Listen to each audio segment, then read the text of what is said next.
the New York Mets. Bo Bichette, hot lately, but a little bit quiet in this series. He's hit some balls hard, but is just 1 for 8 so far. The Blue Jays have actually done a pretty good job on Soto, Bichette, and Lindor. 2 low-scoring games in this series. Each team has won once, and again, as mentioned, out there for an inning, maybe a little bit more, is Braden Fisher. Braden Fisher is pitching in his 42nd game of the season. That's second in Major League Baseball behind his own teammate, Mason Fluhardt. He got off to a good start this season. The month of June was not as good to Braden. ERA up over 6. He did give up 4 home runs. Opposing hitters getting the ball in the air a little bit more, but he has started for the 6th time now, and he's done very well in that role, and I don't think anything will change with Fisher. We'll see a lot of those breaking balls and maybe mixing in a few more of those 4-seam fastballs up top as well. Defensively for John Schneider's club on this very special day, Pinongo, Varsho, and Lucas in the outfield, all left-handed hitters against the righty Peralta on the mound tonight. Okamoto and Jimenez on the left side, Clement and Guerrero on the right, and Alejandro Kirk will get things going behind the plate for the Blue Jays today. The Blue Jays winning 2-1 on Monday night. The Mets shutting out the Blue Jays 3-0 last night. If you are wondering about the Blue Jays all-time record on Canada Day, 17-29. But wait, here at Rogers Center, 13-12. So this is the only day they wear the Reds. The players love the Reds. Let's see how they do in the Reds here today, as Carson Benj will look at a first pitch strike, and this Canada Day ball game is underway. The Blue Jays beat the Yankees here on Canada Day last year, beat him 12-5. George Springer hit 2 home runs against the Yankees, including a grand slam. Pulled down to first. What a stop by Vladimir Guerrero Jr. Well, that did not take long to make his presence known. Vladimir Guerrero Jr. taking extra bases away from Carson Benj to lead it off here in the first. What a big play defensively to get things going. And remember, Guerrero did not play last night because of back tightness. Back in there today, and had that tested in the first at bat of the ball game. Here's Juan Soto, who shows bunt just to mess with Fisher, and he takes a fastball up at the top of the zone for a called strike. Soto in the series 1 for 5 with 3 walks, 1 of those walks intentional.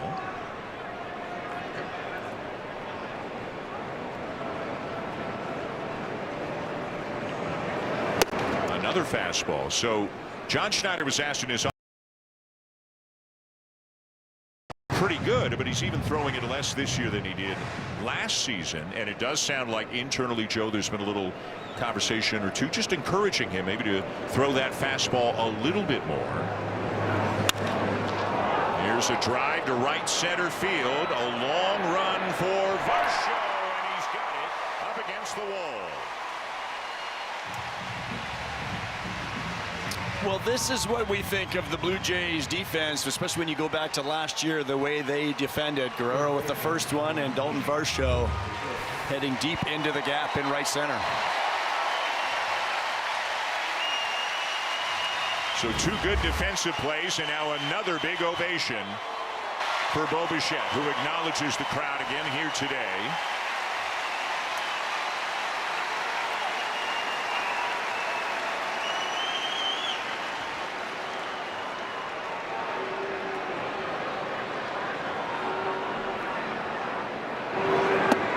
Down and away, ball 1. So of all the times for Bo Bichette to come back to the Rogers Center as an opposing player, it happens to be a series that includes Canada Day. Bo had 7 of these as a Blue Jay. I'm sure he let all of his teammates know about it, the special ceremonies before the game, and what a special day it is here in this country.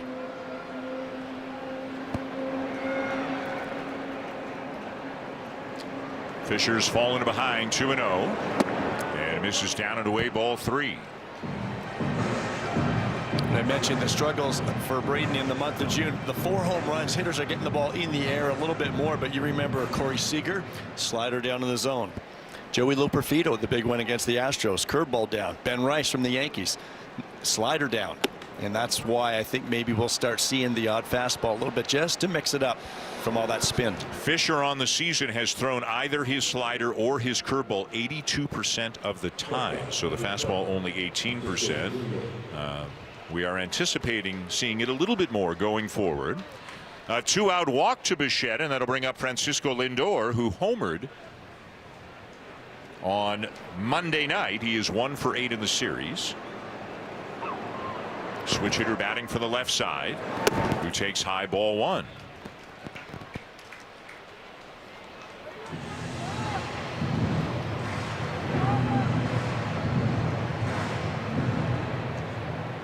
Huge crowd, sunny day, and the hottest day of the year. There's a heat advisory. It feels like it's more than 40 Celsius.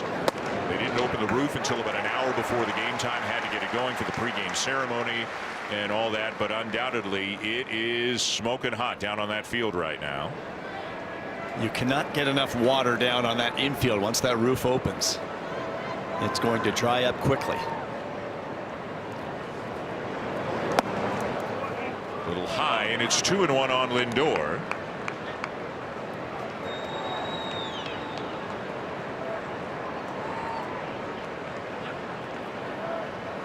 A glance at Bichette.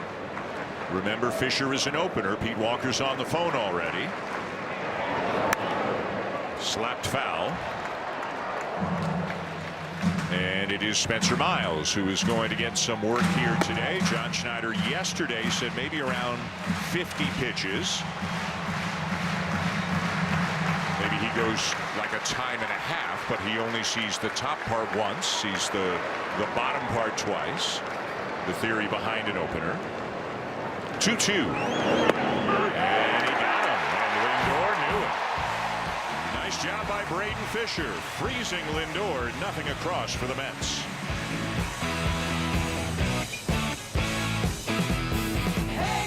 With George Springer and his wife celebrating the arrival of their 3rd son today. How about a Canada Day baby for the Springer family? That's kind of fun.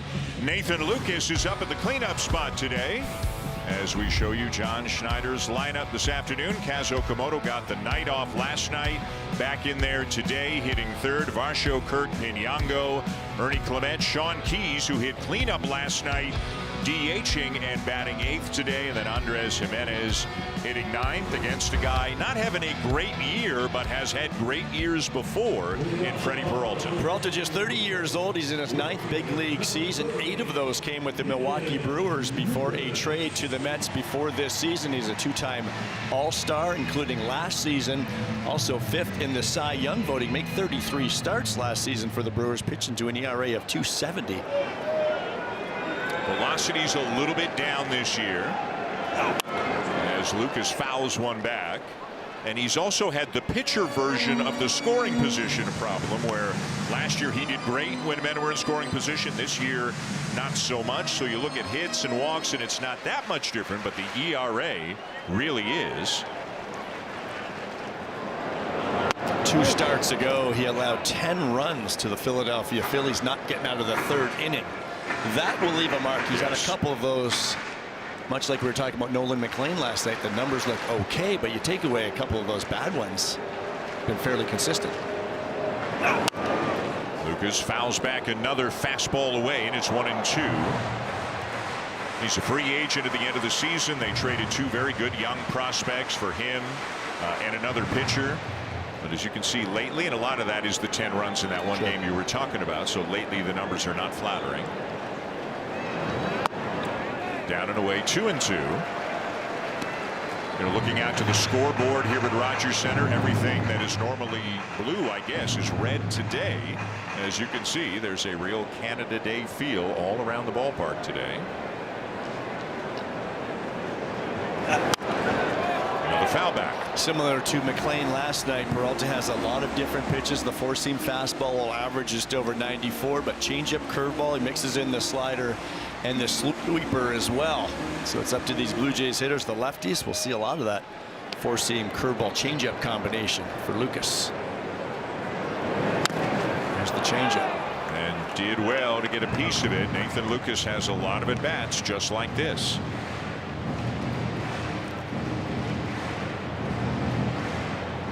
And these are the at-bats where you're trying to make it tough on the pitcher, continue to foul off his pitches until you get something in your zone where you can do the damage. 7 and counting. You know, the other thing with it being as hot as it is, if you can make a starting pitcher stand out there for a while early in the ballgame, that could come back to help you too. A lot of pitches away from Peralta. Lucas does a lot of his damage. His ball is down in the zone. Maybe get something off speed low. Breaking ball down. The scoreboard is calling that a slow curve, not just a curve. That's a slow curve, it says. 74 miles an hour. He will break that out on the very rare occasion.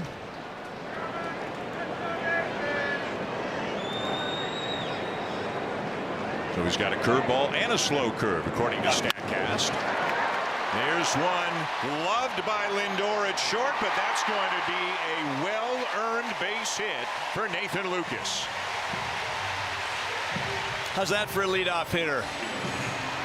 See 9 pitches from the starting pitcher to lead off the Blue Jays' first inning, and he pounds this ball the other way. We see Nathan do this so often with fastballs out over the plate. Shift on. Lindor's got a range to his right. No chance. Now Guerrero went 1 for 4 last night.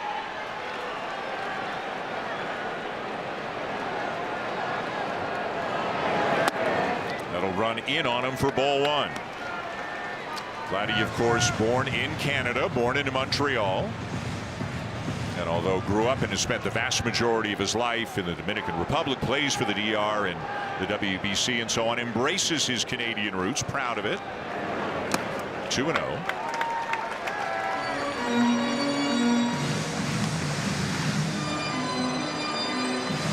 See Vladdy's jersey there. That's from that diving stop he made in the first inning. Combination of the dirt, but also pretty moist early in the game. That infield dirt won't stay moist for long with the sun beating down today. Peralta's fallen behind. And Guerrero lashes it into left for a base hit. Lucas making the turn, heading for third. Guerrero into second with a double.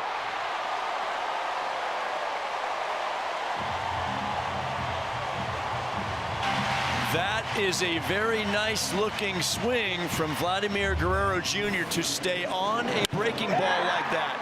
He was all over it. Now it's just a question of whether you take 2 or not.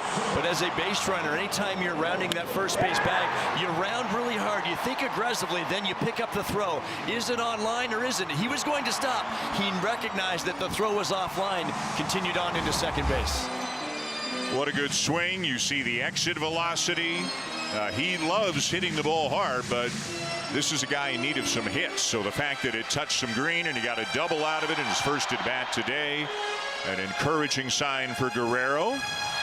And the Blue Jays, who have had so much trouble in general offensively, but Joe, even more so early in games, they've got a golden opportunity to cash in here in the bottom of the first. And that was just such a good move by Guerrero, the slow curveball, because how many times have we seen he's going out front forward and getting out front too much and rolling that ball over? He stays behind that pitch very well, and he's able to elevate it.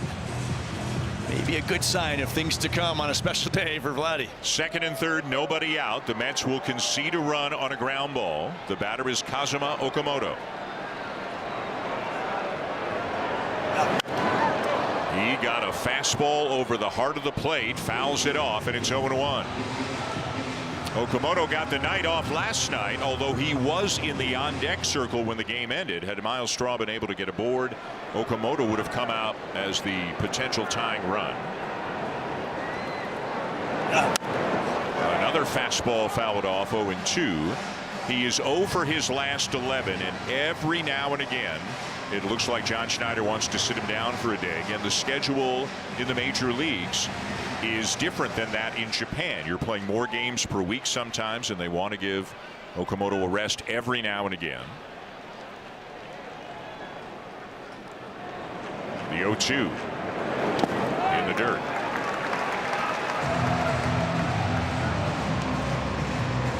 The club leader in home runs with 19 and RBIs with 53, and nobody is close in either department.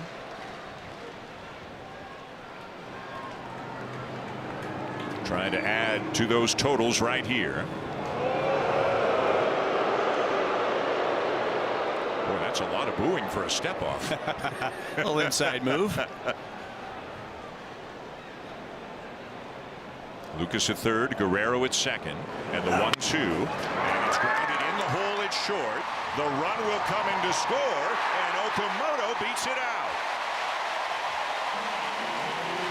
Guerrero had to stay at second, but it's an RBI single for Okamoto and a 1-0 Blue Jays lead. Speed kills, Mr. Okamoto. Hits it in the hole. Good base running all around as well. Lucas taking off, but Vladdy holding tight at second base. Don't run into a tag at third base right there. Lindor did all that he could, but Okamoto beats it out. So they've got 3 hits, 2 infield hits sandwiched around that line drive double by Guerrero. First and second, still nobody out. For the cleanup hitter this afternoon, Dalton Varsho. Varsho 1 for 4 with a double in last night's game. Bichette is in at third, and Young in at first. And Varsho swings away and lifts a fly ball to left center. Ewing setting up to make the catch. Guerrero will have a look, but not deep enough for him to risk it. Good throw, too, by Ewing. 1 down. Strong arms all around the Mets outfield today. A.J. Ewing's got a good one. Very exciting young player. Good speed, but also that good arm. So that's the first out, and that'll bring up Alejandro Kirk. Kirk hit in the 3 spot last night after the late change when Guerrero was scratched. He went 1 for 4. You know, there's been a lot more talk about Guerrero and then Springer, more so than Kirk. And Kirk is just recently back from an injury, a couple of weeks now. But boy, is this another very important bat they need to get going if they're going to be a good offensive team.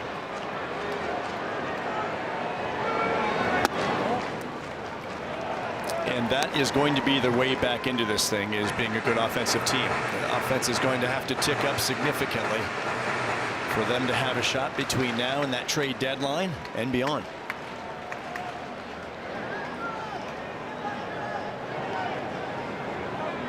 Another step off. A year ago, Kirk hit .282, 15 homers, drove in 76. And had a .769 OPS. Just a very strong offensive season. Takes it inside. It's ball 2.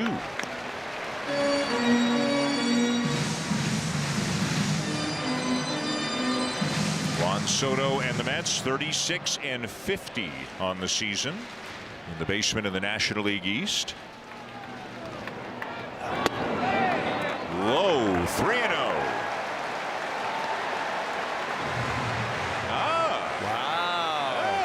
That's a beauty. Very nice. Who wants to wear it? Kirk taking all the way. 3-1.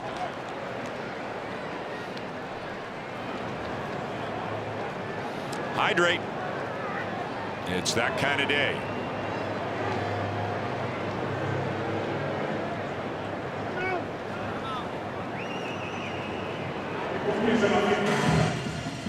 They've already made Peralta throw 21 pitches, and let's give Nathan Lucas some of the credit for that, what he did in the first at bat.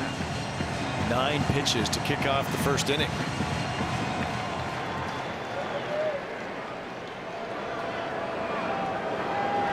The 3-1, and that's outside, ball 4, and that will load the bases.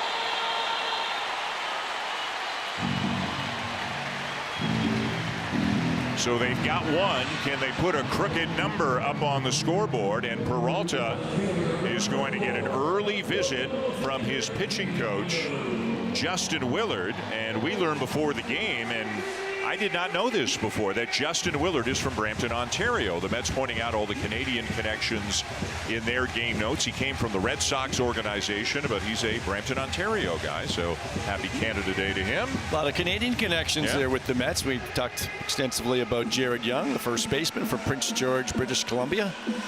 Eric Langle is a bullpen catcher from Kirkland, Quebec. And they've got Tim Leeper in there as an honorary Canadian. They've got an asterisk beside his name because he... Half Canadian. You're right. He married a woman from Canada. He lives in Canada. He's coached for Canada. We'll take him. We'll take you, Lee. Former Blue Jay coach as well. Looking for the big inning. The batter is Yohendrick Pinango. This is such a big at-bat early in this ball game, not just for Pinango, but for this Blue Jays offense. You've really got Peralta on the ropes here. Put up a crooked number early. They need this badly. And he went after a ball away and pops it up on the infield. The infield fly rule is in effect. And that's one, if you ever hear the term swing decisions, that was not a good swing decision by Yohendrick Pinango. And this is the difference sometimes. You got a young hitter that's aggressive and anxious up there. What's Peralta do? He goes with the changeup. It just fades away off that outside corner, but he's got a young, aggressive hitter swinging, and that's one that Pinango will learn from and would love to have back. But those are the ones that make managers spin their wheels. 2 down. Here's Ernie Clement, who will take a fastball on the outside edge, 98, and it's 0-1. Guerrero at third, Okamoto at second, Kirk at first.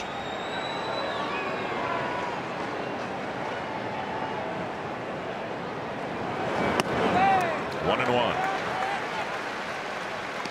You know, you think too, Pinango's never seen Peralta, so there's that. They're running up his pitch count on an incredibly hot day. So there's that, and it kind of feels like a let him off the hook situation a little bit there. Close but no, ball 2. He had just walked a batter, make him. There is improve it. There's an anxiousness there from a younger player, and you see him right now. He's too good of a hitter. He knows exactly what he did wrong right there. You have to be more thinking middle of the plate, really zoning in. Clement takes another strike, and it's 2-2.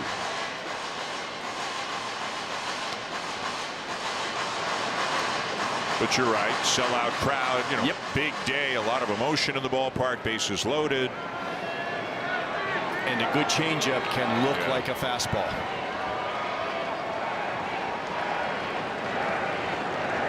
The 2-2. And Clement swings through it to end the inning. So they get 1. Okamoto drives it in. Spencer Miles coming in.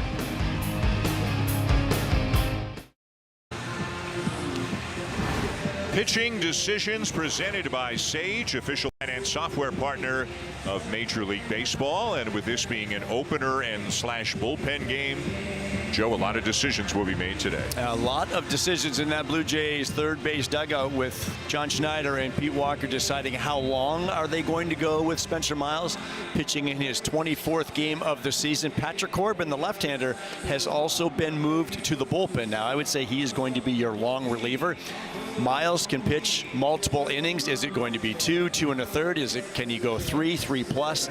But the big decision will come when Miles is done, what the score is, because if the Blue Jays are up a few, they might start parading out their leverage type relievers. So decision time. It'll be a busy day for the manager and pitching coach today. Right, and they've got their game plan, but their game plan is a plan A, plan B, plan C, depending on how Miles does, how many outs he can get. He has been very successful in a number of different roles in his rookie season. Happened to walk into the ballpark at the same time as Spencer today, and he was all fired up about Canada Day, his first time experiencing this.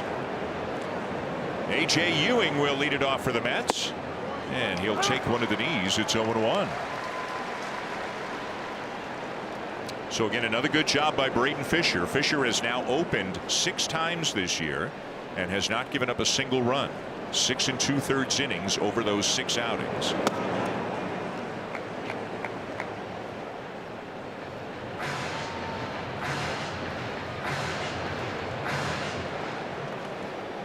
Spencer Miles has been very good. He used both the four-seam fastball and the sinker. A couple different breaking balls. There's that good life on the sinker right there.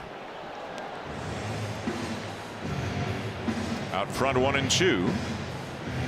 So this spot, the Corbin spot or whatever you want to call it, if they just keep going in order, is going to come up one more time before the All-Star break. It'll be in the middle game of the series in San Francisco, so they'll have to figure it out one more time. But you sure get the feeling, as now Kirk is making a very early trip to the mound, you sure get the feeling, Joe, that by the time they come out of the All-Star break, they want to have an actual starter in that fifth spot. Yeah, this is the fifth spot now that Shane Bieber is back.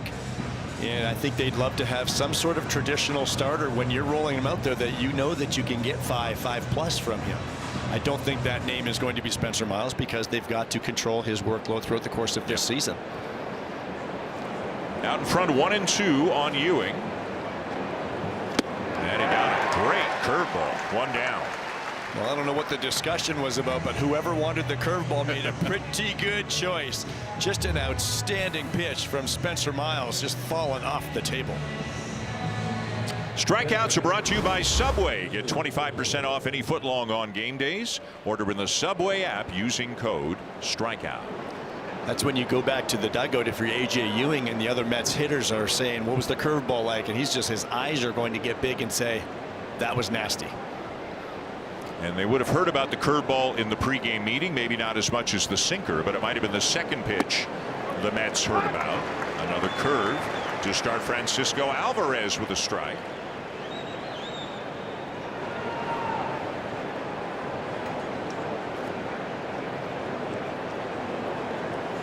It'll be interesting if Miles indeed does pitch in San Francisco, because it was, of course, from the Giants that the Blue Jays got him in the Rule 5 draft, right? He was a Giants prospect, left unprotected because the injuries had prevented him from pitching much at all in recent years. And there's got to be a feeling of one that got away from the Giants side. So tricky when you're dealing with a young pitcher with all of the injuries. You just don't necessarily know, but he certainly impressed in spring training with the Blue Jays and impressed him enough to say, let's give him a shot. What a good decision that was. He got it. An absolutely perfect two-seam fastball down and away. 2 down. Both sides of the plate with that sinker. Alejandro Kirk set up away. He's trying to catch that outside edge. That's what he hit at 99. How about that for location and velocity and movement? It's got all three. Back-to-back strikeouts, and here's Jared Young. Happy Canada Day to him. Prince George, BC.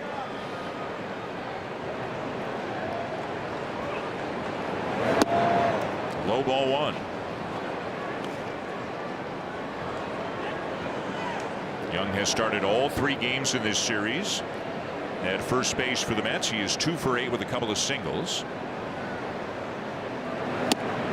Swings through a curveball, 1-1, and Miles has a good curve early here today.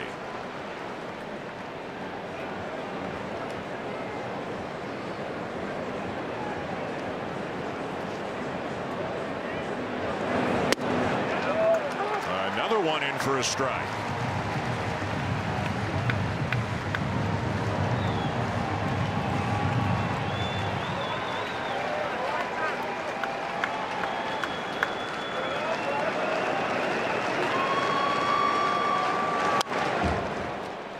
Fastball. Young got a piece of it. And this is what Spencer has. He has so many weapons that because the curveball's so good, you could go right back to it right there.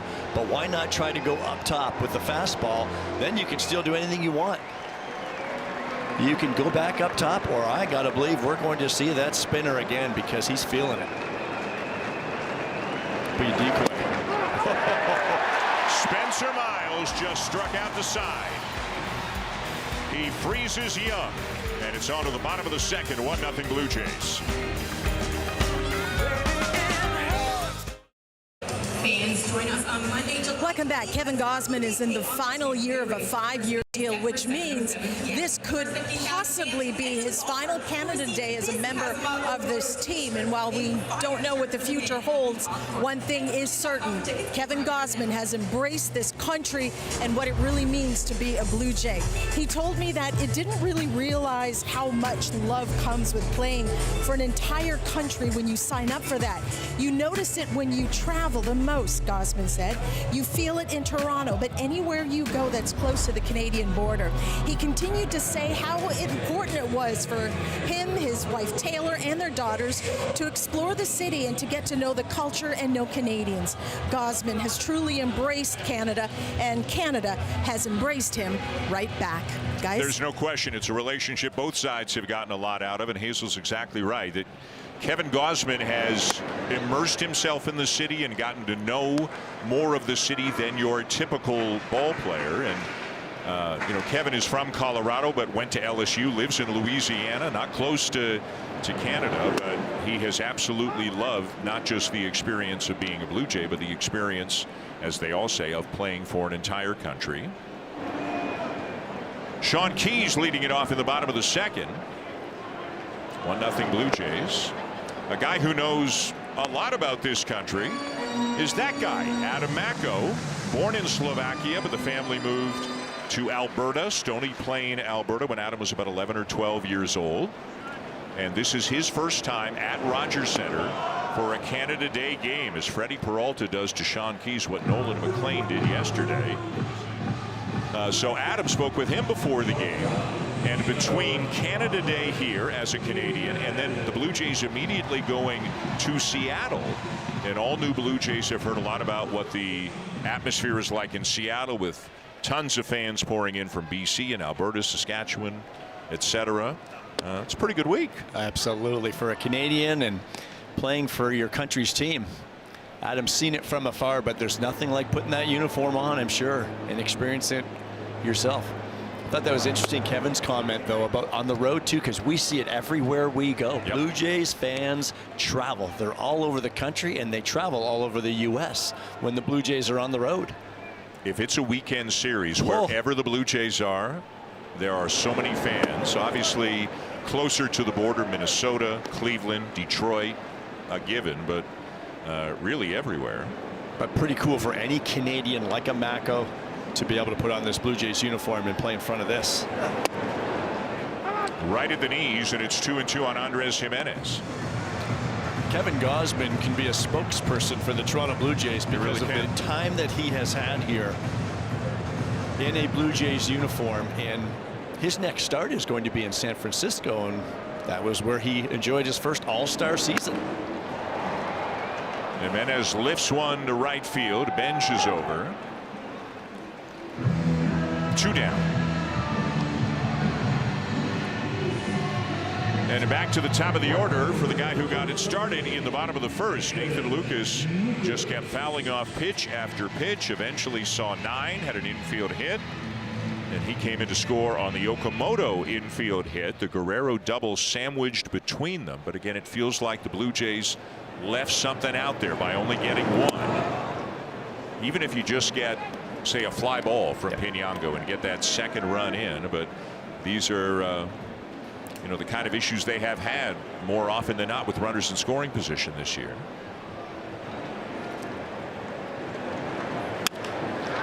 This is line to left, and that'll be the second hit of the game for Lucas. A lot of pitches away from Peralta to these left-handed hitters, so the last thing you want to do is be pulling off. Nathan stays right on this changeup, and that's the only way you can handle that pitch. You see him really sink into his legs and cover that outside part of the plate. A 2-out single, and that'll bring up Guerrero, who lined a double to left his first time up. He had gone 10 games since his last extra base hit. That streak is over. A strike taken. It's 0-1.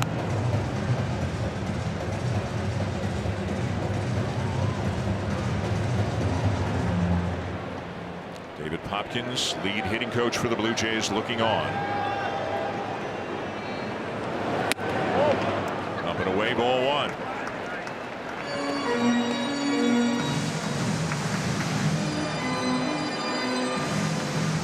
will know Vladdy is locked back in when he handles a good fastball on the inside part of the plate, because to get to it, you have to stay behind the baseball.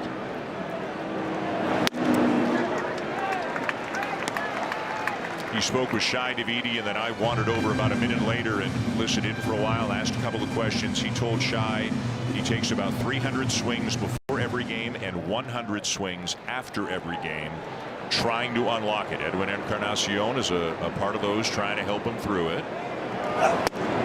In there are the knees. One of the reasons John Schneider thinks why maybe he's got some back tightness. He is swinging the bat like crazy trying to figure it out. Hitters cannot help themselves. When you're struggling, you're going to spend hours in that cage to try to mechanically fix what it is, pick up the ball differently, see the ball better. But especially when you're a guy of his status, and he knows where he stands with this franchise, and he knows that he's got a country waiting for him to get hot. Lucas at first, 2 down.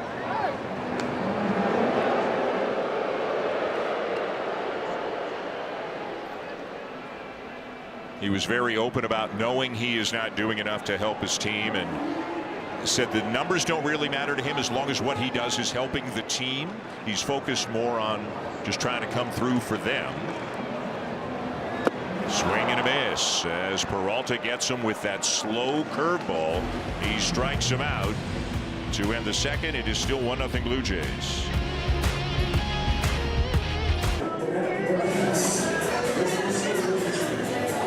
Welcome back to the Rogers Center. Happy Canada Day, everyone. What a fantastic afternoon of Blue Jays baseball as we celebrate our nation's birthday. And all the festivities kicked off before the game with a pregame ceremony on the field, of course highlighted by the Canadian flag taking over the field. That's a tradition that gives me goosebumps every single time. And fans can have fun all around the ballpark with special Canada Day activities, games, even photo ops like right here at the WestJet flight deck. There's no better place to be to celebrate our nation's birthday. And of course, the Blue Jays celebrating their 50th season this year. Today is an extra special reminder about how Blue Jays baseball brings fans together from coast to coast. So happy Canada Day. And Dan, it's also my half birthday, which is significantly less important, but I just wanted to tell you in case you want to get me a present. All right, make a note for 6 months from now, but I think you're right. You have to take a back seat to Canada Day. Speaking of Canada and its love for baseball and Canadians, Russell Martin is going to join us in the bottom half of the inning, part of the pregame ceremony,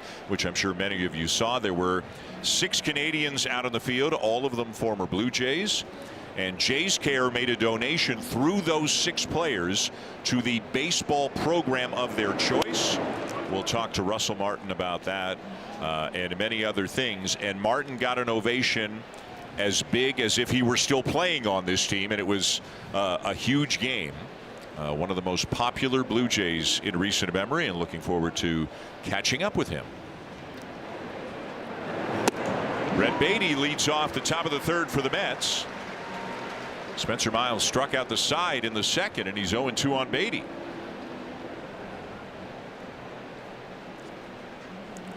Braden Fisher worked the first, gave up a 2-out walk to Bo Bichette, but that's it. Ground ball to second. Clement comes to get it. 1 down. Another good sinker. It's such a good pitch. Spencer can just move the fastball around a little bit between the 4-seamer and the sinker. But that good movement, it's got some downward movement. It's also got some run away from those lefties.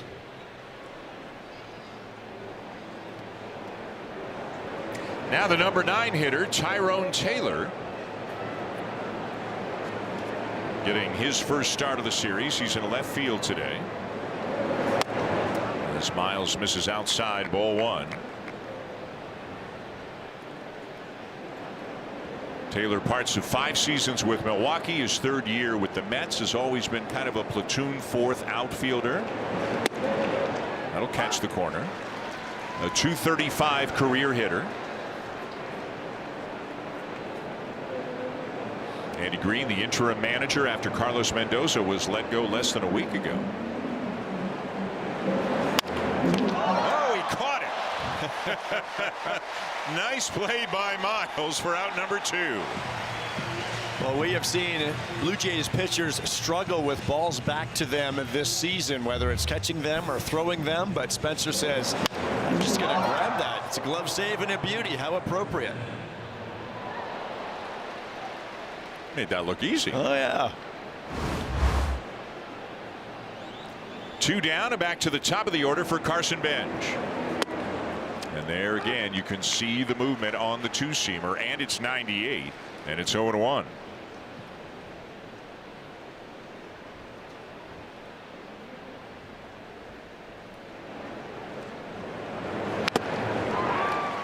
Oh, and 2.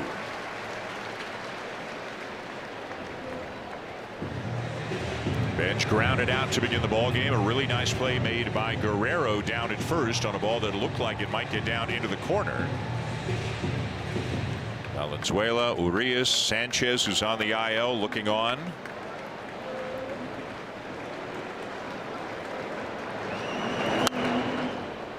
And a late defensive swing on 99, but he got a piece. See how slow and deliberate Spencer's delivery is. He had told me a little while back he was going through a little bit of a scuffle stage. He said he's got to remind himself to really use his legs, and it was a conversation he told me that he had with Dylan Cease. So this is the value again of these veteran pitchers being around some of these younger guys.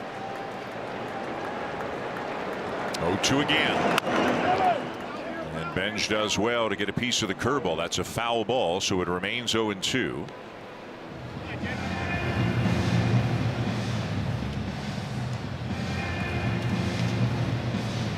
Miles's velocity is up noticeably so far today as well. On the season, averaging about 96 with his two-seamer. He's up at 98 so far today, and has had a few 99s. He likes the heat, or he likes Canada Day, or he likes both. Yeah. Another foul off, and another 99.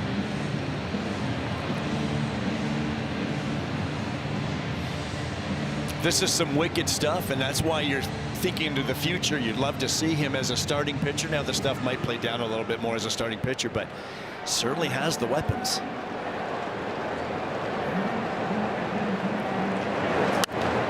He's gone as much as 4 1/3 in various outings this year, and he's thrown as many as 73 pitches into one of his outings. Not expected to go that long for Pete Walker today. I think if they could get 3 innings, 45 to 50 pitches, they would be thrilled. Patrick Corbin still could figure into this game today. 0-2 again. And this one will get past Guerrero. No chance there. And it's down into the corner, and Benj is on his way to second base. Well, it's a good-looking young player the Mets have. Good at bat by Benj. He gets the slider down and in and does not miss it. Tucking it just inside the bag and past Vladdy.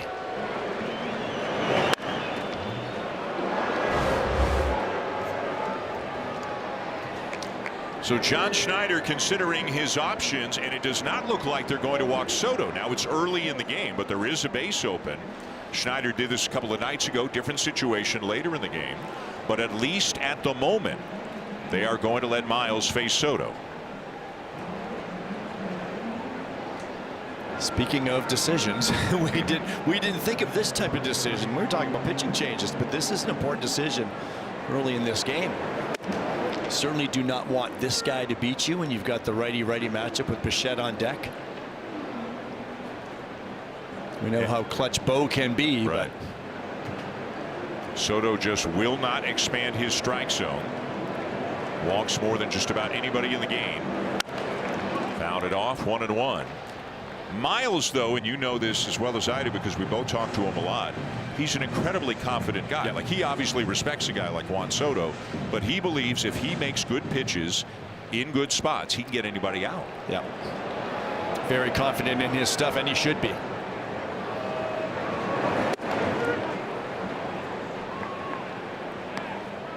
I think Soto is a guy that's not going to expand his zone. Try to stay off the edges like that. If he does, great. If not, a walk is just absolutely fine. I think that's what Kevin Gausman did last night. Kind of just pitched around him a couple of times. Walks are okay. You do not want this guy to beat you. Soto asked for timeout, and he's swatting at a fly or something that's out near the plate.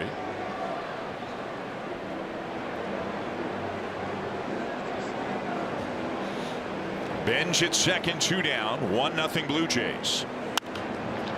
And this one will find the seats left side, 2-2.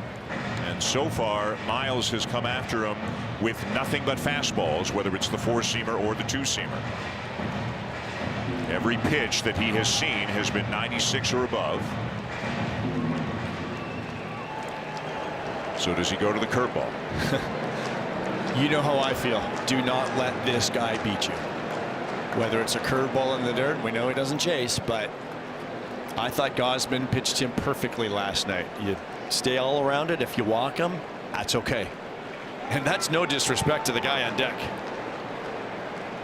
Plate umpire, yeah, letting him know, make sure you let him make that eye contact. Got to let the hitter get in there before the pitcher comes set, and the hitter's got to do it by 8 on the clock. And now what? And a pitch clock violation on Miles.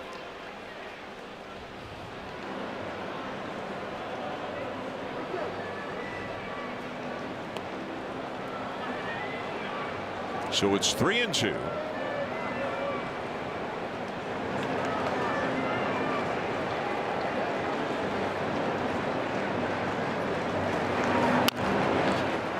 This ball is still fair, and the flip to first in time.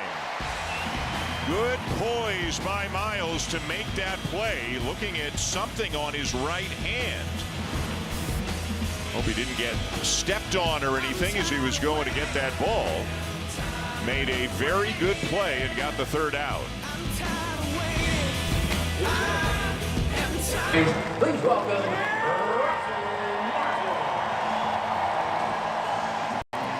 Well, one of the fun parts of the pregame ceremony on Canada Day, 6 Canadians, each of whom played for the Blue Jays, came out and got a rousing ovation. Let me give you one guess who got the loudest ovation of the 6. Russell Martin is back in town. Always great to see him. How are you? Good, good, boys. Good to see you. Good to see you. Russell Martin, Paul Quantrill, John Axford, Michael Saunders, others were here today. Matt Stairs. Matt Stairs and Scott Richmond rounding out the 6 Canadians. And Jays Care has made a donation, $50,000 to the program of each of the players' choice. So a total of $300,000 donated by Jays Care. Why don't you tell us where you have designated the $50,000 to go? So I split it in 2, 25 to Baseball Canada. Felt pretty fitting. They played a big part in my progression as an amateur. And then I went a couple years prior to a program called the ABC, Academy of Baseball Canada, out of Quebec. And that's where I kind of finished high school. And, I'm sure those guys will be happy. Yeah. Do you still keep in touch, like with some coaches back from those high school Quebec days? A couple of the guys, yeah. A couple of the guys. Some guys from that program make it onto the Team Canada junior team and stuff. Right. Probably don't get there enough as I'd like to. But the baseball community is pretty small. Pretty small brotherhood in Canada. What do you remember from, as Okamoto is going to head down to first, what do you remember from playing in this ballpark on Canada Day in your time as a Blue Jay? Well, there's one. I remember one particular situation where the game ends up in extra innings and Vic Carapazzo's behind the plate and I get thrown out. I remember that one. No, it's funny now. It wasn't funny back then, but that was one of those memories. Always a pleasure, though. People seem like they get really excited. Oh, yeah. It's amazing. Were you part of that Darwin Barney, Ryan Goins, that 17, 18 inning game against Cleveland on? Is that the same game that you're talking about? I'm pretty sure that's the game. Yeah. I only saw like 12 or 13 of that one. What does a former professional athlete like Russell Martin do with his time now? I know you're a busy family man. Yeah, I got 4 kids at home. Golf plays a part in it. I own a baseball bat company, Mark Lumber. Staying in the game that way. You have a card? Yeah. Business cards? I don't have a card on the way. I don't have it on the. We'll do it off air. Yeah. We'll do it off air. And I got a podcast with Donaldson and Arash Donnie. Yeah. Dalton Varsho gets one in the air to right center. Ewing's got room. So Arash Madani, Josh Donaldson, and yourself, the Get It Done League podcast. Get It Done League podcast. Yeah. Is that fun for you? It's fun. I mean, anything that Josh Donaldson's involved in is going to be fun. He's going to find a way to keep it fun. So, we get to stay, in the game a little bit. And, we have a good time. You're such similar personalities, you and Josh. It's definitely yin and yang. We kind of complete each other a little bit there. So before the game today, 3 of your teammates from those days, Kevin Pillar, Justin Smoke, and Marco Estrada, did the edge walk up at the top of the CN Tower. I think you could see them from where you were down on the field. What was going through your mind looking up there? Barely see them. That's up there. That's up there. The Daredevils. They, I just saw them like 2 minutes ago when they came back, and they were. They're all okay? They're okay. They're still alive. No panic attacks. They're okay. I don't know if you noticed, Marco's waving with 2 hands. Smokey's waving with 2 hands. Pillar's waving with 1 hand, and he's grabbing on. Look at, he's not letting go of that rope. He's a half step back. Superman didn't look like Superman right there. He doesn't look like he's having fun. He was Clark Kent at that time. That's right. That's right. He liked being Superman at ground level. Exactly. 1-1 the count on Alejandro Kirk. 1-0 Blue Jays here in the bottom of the 3rd. With Okamoto at first. Final game of this 3-game series. Russell Martin joining us here in the booth on Canada Day. That misses outside ball 2. How closely are you keeping tabs on this team this year? I've been following. Yeah. I've been following. To me, it's very similar to last year, where they didn't really hit on all cylinders until a little bit later into the season. And I feel like they're starting to get healthy again. I think they need to get on a little bit of a run. They need a little winning streak, get above 500, get some confidence back. And, they just need a little spark. And we'll see who's the one that's going to give it, but I still believe in them. They on paper they're a great team, so they just got to keep grinding. It's a long season, and they're far from out of it. Off the glove of Lindor, and up to second goes Okamoto. Kirk should be given a base hit. He smoked it, and Lindor couldn't come up with it. There's a little spark. Well, there's your spark. You're talking about a spark. That's a ball hit over 100 miles per hour. Lindor feels like he should have made this play, and he probably should have. He was there. Just went off the top of his glove, but now they've got a little something going, speaking of your spark. Rush, you're a guy that went to the playoffs, I mean, it seemed like almost every year in your career, and when you came to Toronto, that was the first thing I thought of. I'm thinking you're bringing in a veteran catcher to handle the pitching staff. What is that about you that made... I know you played on some good teams, but to be the quarterback back there and run a pitching staff, it takes so many teams to the postseason. What does that take? I mean, a lot of it is the psychology of pitching and just getting guys to, when they don't have their best stuff, to try and get innings out of them. Just trying to get as much as whatever you have that day, you just make the best out of it. And that's really the catcher's job. The guy's not is going to have his A stuff every time out there. But when a starter doesn't have his A stuff and he's able to eat up, let's say, in a couple extra innings, save the bullpen a little bit, all those little things, they kind of matter in the length of the season. So that's the catcher's #1 job. And I think Kirk does a great job of that. Nyong'o, the batter, he lifts a fly ball to left field, and that'll be caught for the second out. When you watch a game, do you still pay particular attention to the subtle aspects of whoever's catching behind the plate? I look at game calling, pitch selection. It's definitely changed just because of the pitch clock and all that stuff. Everything's more fast-paced now. Yeah. There's less of that kind of deep thought, like the hitter taking his time to get it back in the box, thinking about his next pitch. It's more of like a reactionary game almost nowadays, where you just gotta be quick with it, gotta be snappy with it. Ernie Clement, the batter, and PitchCom, right? No more putting down the fingers anymore. So no more putting down the fingers. Yeah. Do you think that you would like this style of game, or are you glad that your game ended when it did? It seems like it'd be a little bit more stressful. I think you get acclimated to it, you get used to it after a while, but it would definitely take some adjustment time to get used to the pace of play, which is nice as a fan watching the game. I love how quick the game is now. It flows, it's better for sure. 1-1 as Clement takes a close one at the knees. 2 on, 2 out. The Blue Jays got one of the first, but left the bases loaded, and they're trying to add on here on Canada Day. I don't know exactly how old the kids are, but are any of them showing signs of being ball players? So I got 3 girls. The girls, they like dancing, they like golf.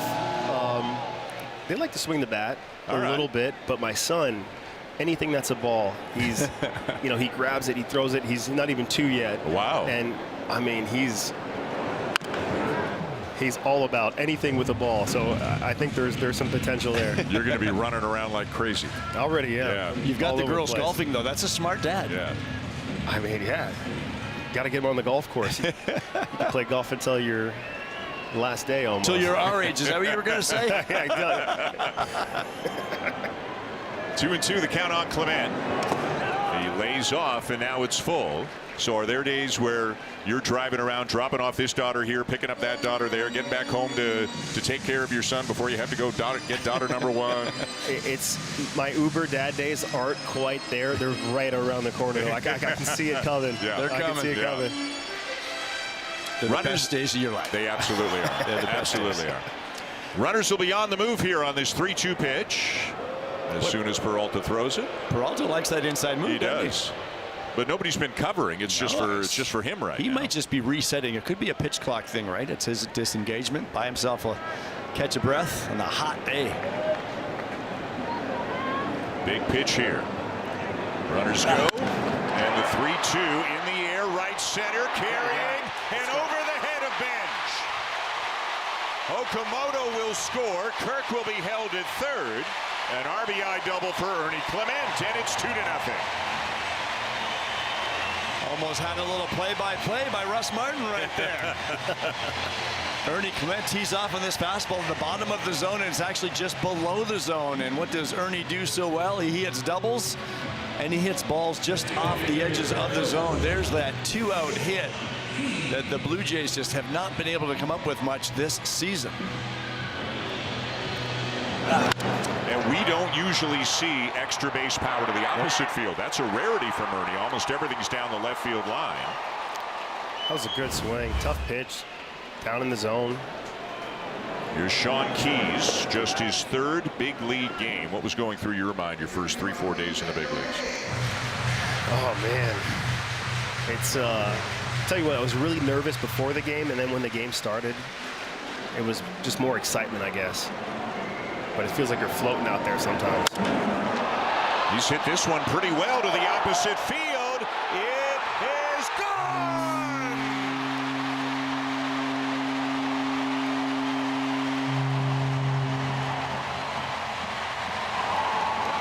What a moment for Sean Keys, his first major league home run.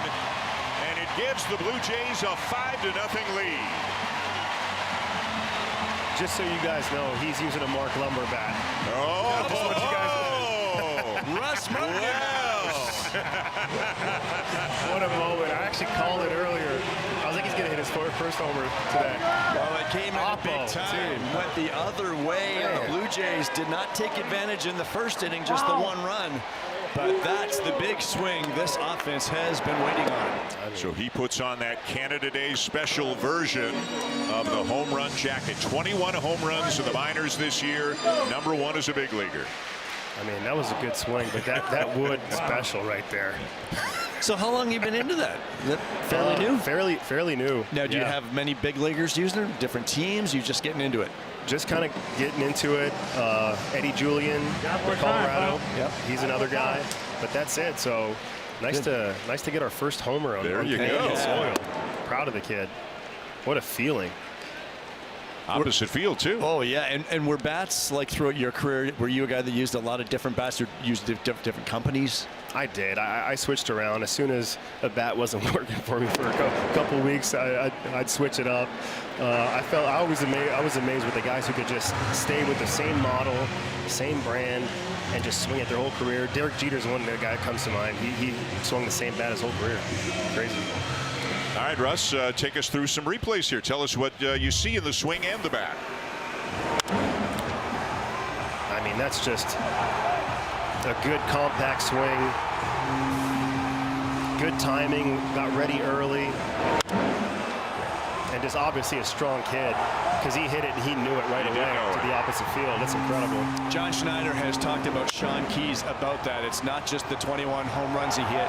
All of the, quote, under the hood stats, the way he hits the ball hard, and that's a strong young man. Now, we talked, Dan, about him pulling the ball in the air, but he took this fastball out over the plate. It's on the outside edge, and he just went the other way.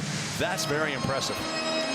And all he could say when he got back after the hug with Guerrero was, wow, he probably doesn't remember a single thing from rounding the bases.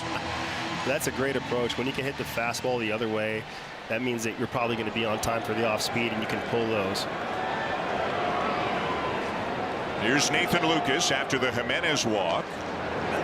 Now remember, Keys hit the home run to the opposite field. It got up to a fan just above the bullpen, so now you got to make a trade. You got to give the guy the ball that he actually hit. Maybe they'll get a picture, a signature. Luis Hurtado is going to do the honors, but everybody will end up getting what they want out of it. Do you have the ball from your first home run? I do. Good. I do. Second game.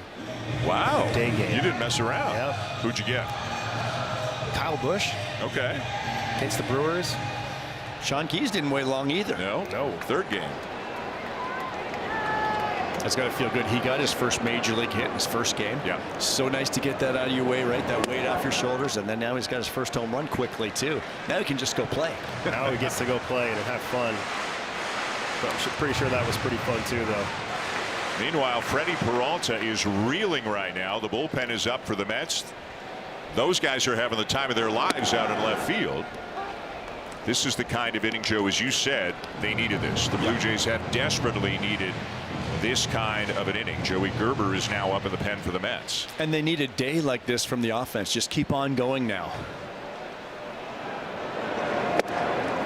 Full count on Lucas. When you can score some runs, get a lead, and allow your manager and pitching coach to deploy your relievers the way you want to, you're not always forced to use all your high leverage guys, and that's why that bullpen's been worked so hard in this first half of the season. Jimenez will be on the move. And Lucas hits it out to Lindor. That will end the inning. A big inning for Sean Keys, his first big league home run, and a big thank you to Russell Martin. The podcast, the Bat Company, driving 4 kids around, playing golf. He's busier than he ever was. Great to see you, man. Good to see you guys. Thanks see for you having again me. soon. Thank you. All right. 5-0 Blue Jays at the end of 3.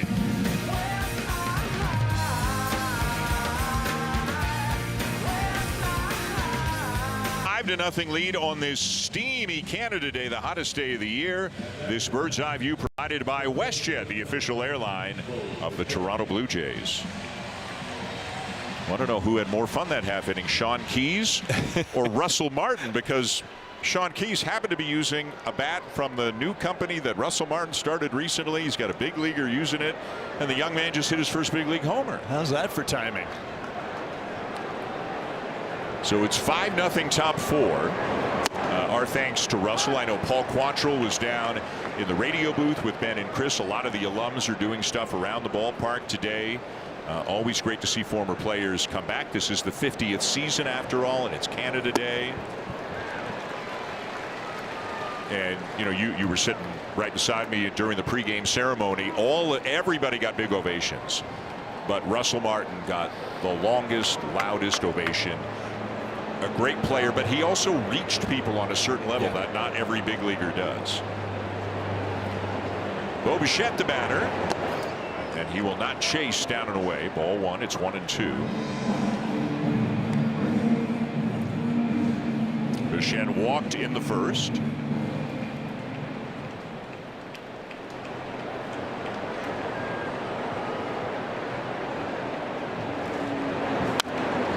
Fights it off. How many times in 2 strike counts have we seen a Bichette do that? Foul one back, foul it down the right field line, extended bats. Tough to put him away. Try to get him to expand on one of those breaking balls, maybe. Strike 3 called to get him. Well, Spencer turned to that sinker again, and it's the sinker away to the right. He looked like Alejandro wanted it elevated. But it doesn't matter when it's got movement and velocity like that. Just freezes him on the outside edge. That is 4 strikeouts through 2 1/3 for Spencer Miles. And now the batter will be Francisco Lindor, who was called out on strikes when he was facing Braden Fisher in the first.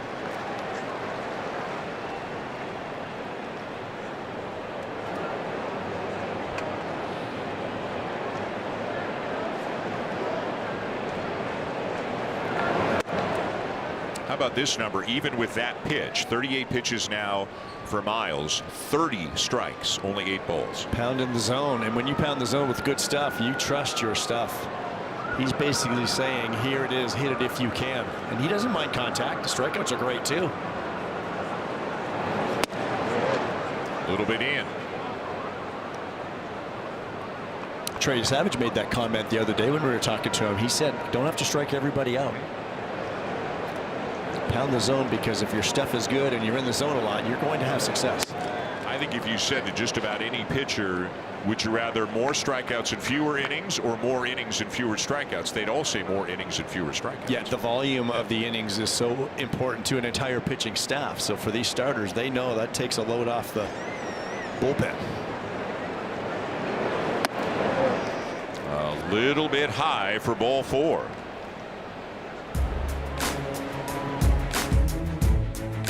Get on Canada's best 5G Plus network and get closer to the action with Blue Jays tickets on us. Visit Rogers.com today to learn more. Happy Canada Day, everybody. It is 5-0 Blue Jays top 4. You saw Pete Walker on the phone. Dan Schulman, Joe Siddall, Hazel May, and Adua is with us as well. We hope you are enjoying the holiday with your friends, your family, your loved ones, wherever you may be. And we hope you've got the ball game on. Here's a bouncing ball to second, for 1 and on to first, but not in time and wide, as Jimenez had some trouble on the transfer, so they'll just get 1. Yet another good sinker from Miles. Gets this ball beat into the ground, but Andres Jimenez just could not get that transfer. Nice quick little toss from Clement, but that little double clutch right there makes it a little late.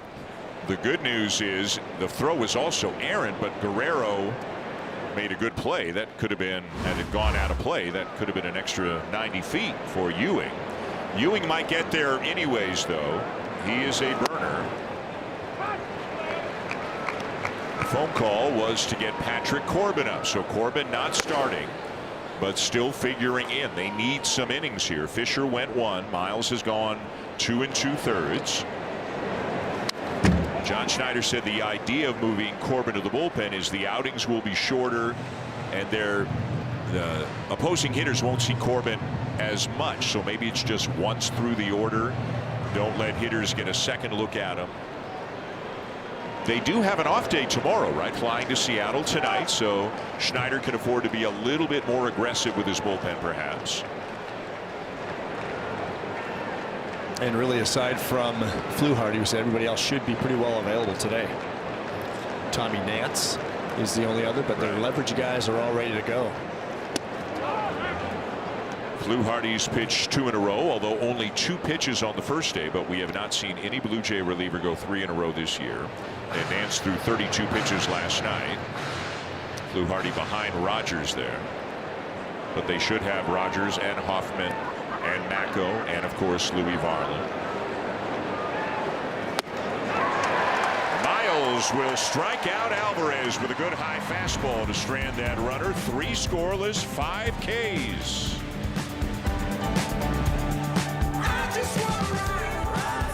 Today's celebration presented by Rogers continues, and there's a lot of excitement, especially after the way the Jays played in that 3rd inning. I actually had a phenomenal view of Sean Keyes' first MLB home run from where I'm standing in the outfield district. And to add on to the excitement, the first 15,000 fans through the gates today received this red cutoff Shane Bieber replica jersey, and it's clearly been a hit with thousands of fans wearing it around the ballpark. Such a fun way to add some color and excitement as we continue to celebrate our nation's birthday.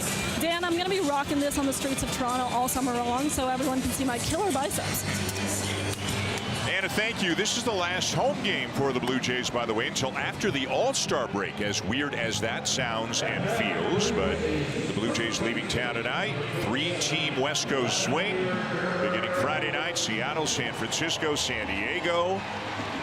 And I think we'll see a lot of Blue Jay jerseys in Seattle over the weekend. I look forward to seeing everyone who's going to make the trip down. 5-0 here. They got 1 in the first, and they got 4 in the third, including a 3-run home run from Sean Keyes. Here's Guerrero, who doubled in the first and struck out in the second. mentioned that Shai Davidi and I had a chance to speak with Vladdy pretty extensively in the clubhouse before the game, and he was very open and very honest and talking about his problems and, you know, fully aware obviously of what the team needs from him. I mentioned before that, you know, doesn't think about the numbers as much more concerned with just doing what he can to help his team. Obviously he knows the numbers lead to wins, and he knows where people expect his numbers to be as he bails out on that one, fortunately. But one thing he said, Joe, he said, I know I am going to learn from this season and it will help me in the future. And hopefully, you know, in the second half of this year he can pick it up. But he feels, you know, sometimes you need adversity to come out stronger on the other side, and he feels that will be the case for him. And another breaking ball in the dirt as Peralta strikes him out for the second time today. And that can mean a lot of things too. Blue Jays going deep into the postseason last year to Game 7 of the World Series. That could have something to do with his winter training program. The WBC was this spring, but then even your spring training and leading into the season. But most importantly, how you deal with when you lose it. And that's when all hitters go through slumps. But when you're one of the best in the game, and we've seen the Aaron Judges, we've seen great hitters. Ohtani's gone through it too, but it comes back fast. You expect that to come back faster from the better players. Okamoto, the batter, an infield hit and an RBI, and then was hit by a pitch.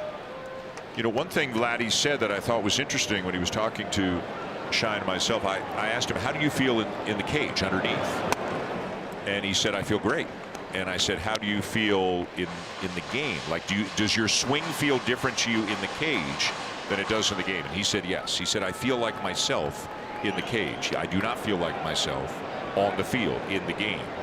And he's not just hitting off a tee, he's hitting off high velocity, he's hitting off 100-mile-an-hour fastballs, he's hitting off nasty sliders, slow curveballs. They are simulating game-type pitching for him inside, and again he's taking hundreds of swings a day, and for whatever reason he says he feels like himself in there but not out here. Yeah, and that's a very common theme, but today's game they do a lot more in the cages than they used to.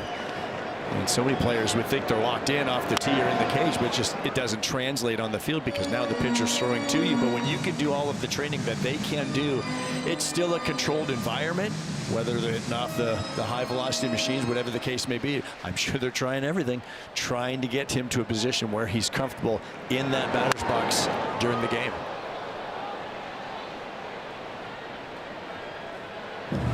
Hitting is such a feel thing, so much timing and being in sync. And we know that he has a lot of moving parts in his swing. But because of all that, you have to have that, what's that plan B when things are as bad as they are right now? You have to have some kind of cue, something you can go to. Well, this is a pretty good at bat by Okamoto, who, as we all know, has a lot of swing, or has had a lot of swing and a miss in his game this year, even with all the production. But he has fouled off 4 tough pitches in a row here from Freddie Peralta, who's hit 88 pitches through 3 1/3.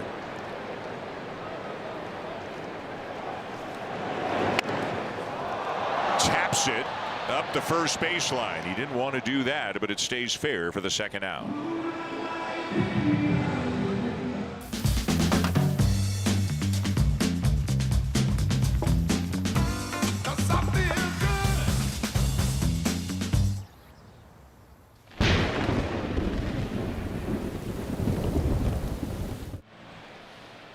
Two down, bottom 4, 5-0 Blue Jays, and here's Dalton Varsho. 0 for 2 on a couple of fly balls to center field. Well, when Peralta puts that curveball where he wants to, like start it at the knees and have it wind up a few inches below that, it is a tough pitch. This one is rolled up the middle, backhanded by Beatty, and they'll get Varsho by a step. As the Blue Jays go in order, it remains 5-0 now at the end of 4.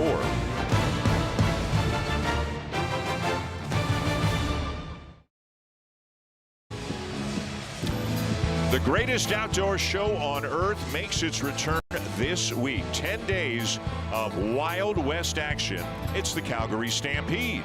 It all starts Friday, 3:30 Eastern, 12:30 Pacific on Sportsnet and Sportsnet 1.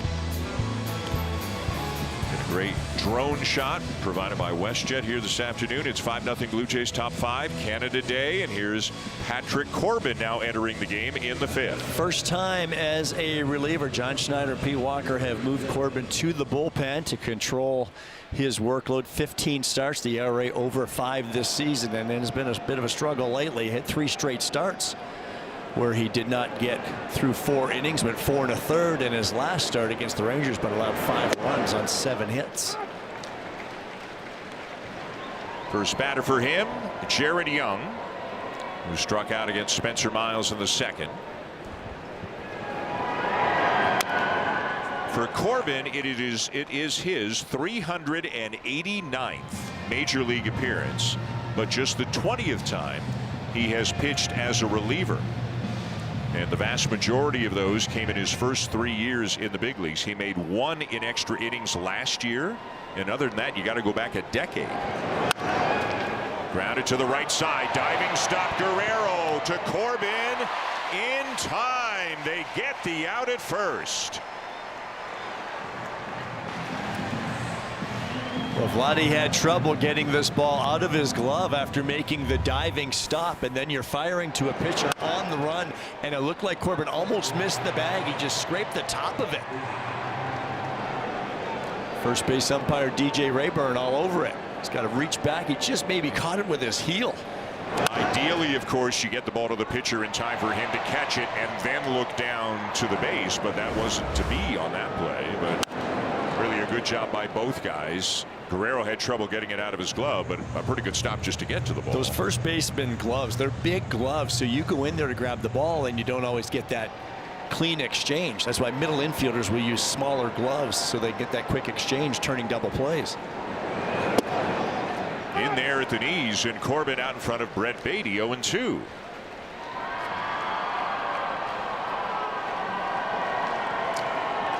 Look at Vladdy's mitt.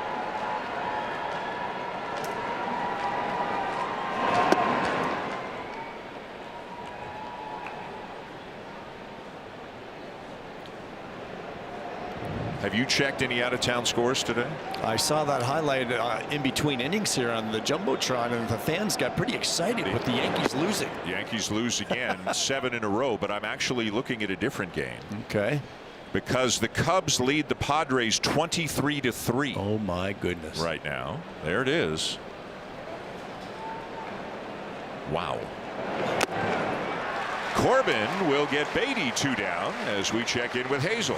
Dan, Patrick Corbin obviously disappointed he's not in the rotation. He told me that it seems like when he'd look up at the scoreboard as a starter, he was already at 70 pitches in the 3rd inning. He wants to try to get back to attacking the zone and trying to finish off hitters when he's supposed to. A nice start for Corbin here out of the bullpen. Dan. Hazel, thank you. And again, the idea is shorter outings, maybe 2-3 innings. Don't let the opposition see him as much.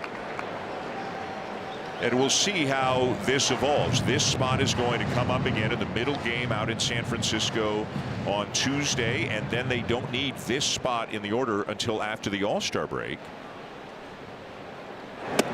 By then, is Max Scherzer a possibility? He needs a couple of starts. They've got Simeon Woods-Richardson still in the organization. He cleared waivers. He's in Buffalo. They've got some guys like Lázaro Estrada, Chad Dallas, who could, maybe pitches the long man out of the pen. This is looped down the right field line. It's going to drop in fair. Lucas's throw to second, the tag. They got him. Tyrone Taylor is thrown out, trying to stretch a single into a double. Andy Green looking back, deciding if they will challenge. And the answer is no. So a very good play made out in right field by Nathan Lucas as he throws out Taylor going to second. Nathan Lucas does this one time after another. As soon as he saw the runner going, he spun. What a nice short hop pick by Jimenez, and once again applies the tag. It is still 5-0 Blue Jays, and here's Jamie Campbell with an update. Nathan Lucas has helped his team in multiple ways today. The long at bat, the base hit, scored a run in the first, and now this play. And just so everybody knows, when a fair ball goes up, a bouncing ball, and it hits that netting, that is still in play. That is not considered out of play. Protective netting is in play. Lucas obviously knew that. The ball is live. The play is going. And he made a very accurate throw, and Andres Jimenez made a very quick tag to get Taylor, as Joey Gerber now enters the game in the bottom of the fifth. Gerber pitched a scoreless inning on Monday night, here striking out a pair. The Blue Jays 2-1 victory in game 1 of the series. 1-1 the count on Alejandro Kirk, who walked in the first and then had a base hit and scored on the Sean Keyes home run in the third. That's the biggest hit of the game, the 3-run shot in the third inning, the first of Keyes' major league career. All 4 runs that the Blue Jays scored in the bottom of the third came after there were 2 outs. Those are the kinds of hits they've been missing this year. They've gotten a couple of them today. The big RBI double by Clement, but wow, Keyes with the exclamation mark in that 4-run inning. Kirk was going to challenge, but it wasn't called a strike. And he'd have been right. That ball was a little bit high, but you could see he was getting ready. How dare you? Outside ball 4.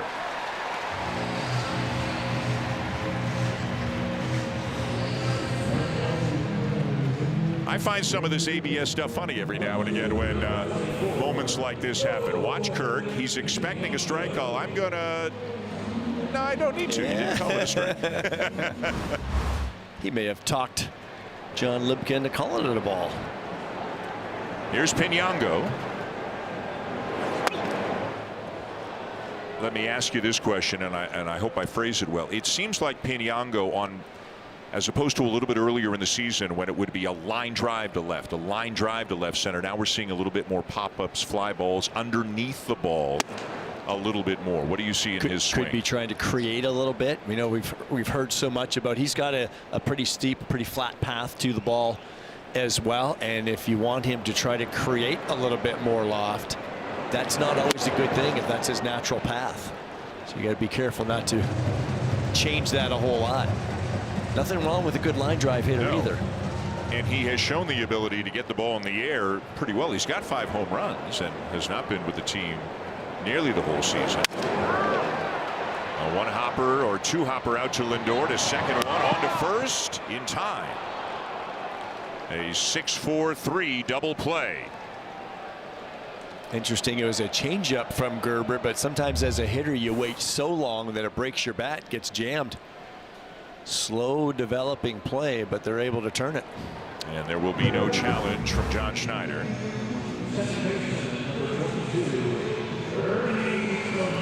So that'll bring up Ernie Clement. As Joe just mentioned, that Clement double was very big. It drove in a run and it got Keyes to the plate.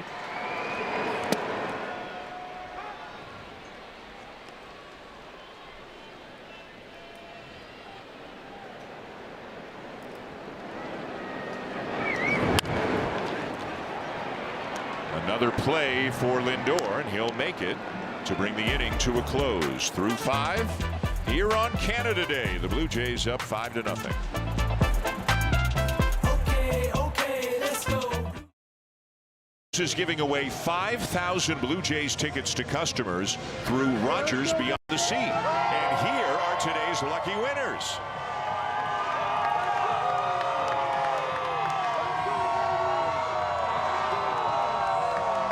For your chance to win, visit Rogers.com/Beyond the Sea.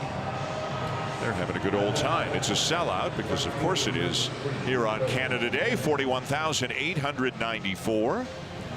And so far, so good for the Blue Jays. 1 in the first, 4 in the third. It is 5-0 going to the top of the 6th, and Patrick Corbin is out for his second inning of work. And it's the top of the order, beginning with Carson Benj, who has hit the ball hard twice today. Denied by Guerrero in the first, but then doubled in the third.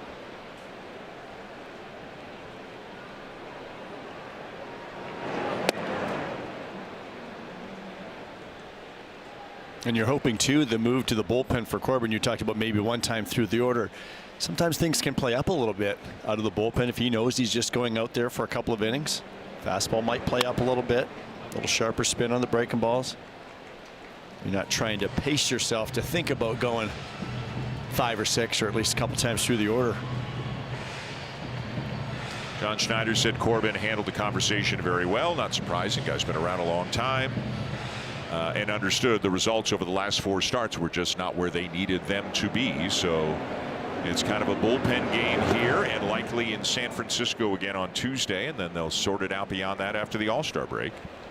The All-Star break gives you a chance to kind of do a complete reset, too. And you can line up guys the way you want to, give a little extra rest here and there to whoever needs it.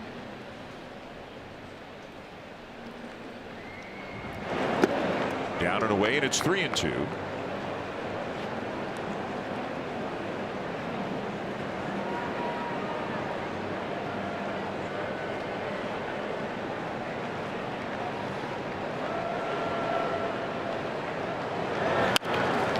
Ground ball to first. Guerrero to his right. The flip to Corbin in plenty of time as we go to Anadua.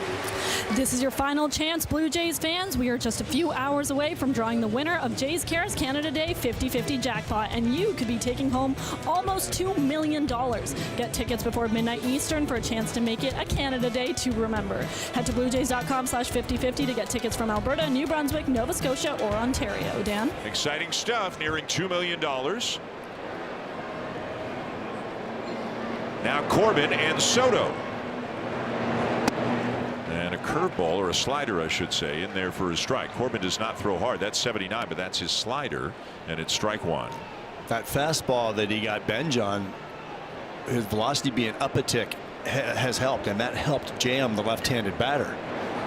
And that's what I mean about it playing up, like right there. That's 93 from Corbin. These guys were teammates for 4 seasons in Washington from 19 through 22.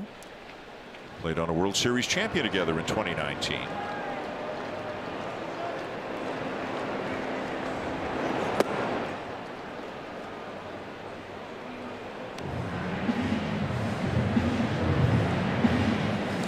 Soto was just 20 years old that season. And hit 34 homers and drove in 110. And walked over 100 times.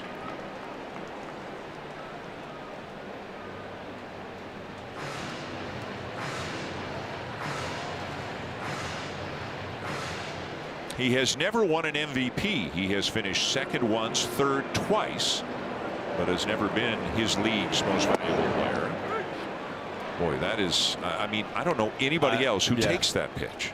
I thought we might get a challenge there from Kirk, but he knows maybe it just missed. Oof. Wow. His eye is something else. It's one thing to get fooled and take those pitches, but he's not fooled. Little up and in on him, and he hits a lazy fly ball to shallow center for Varsho. 2 down.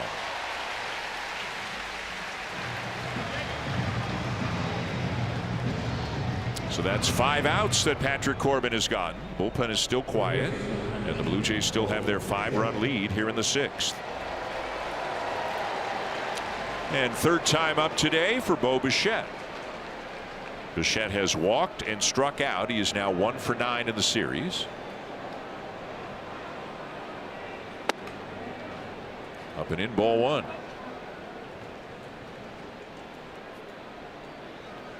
Bichette got off to a very cold start, but the last 3.5 weeks or so has swung the bat very well. Quieter though this series.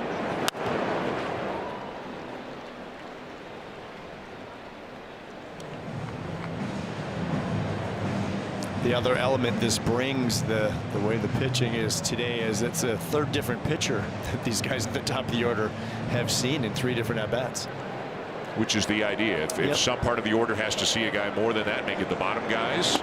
They're not as dangerous as the top guys. It's not something you want to do every 5 games for the rest of the season, but short term here and there can help you. If it's to get through a little bit of a period where maybe you've got a starter coming back.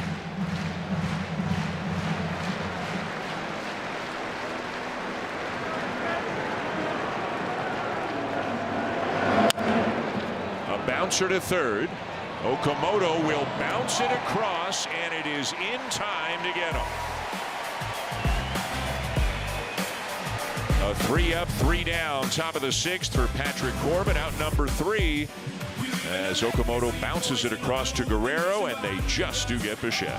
We bringing that energy out on the diamond is where you find us. We're on guard this time. Gets to final solution.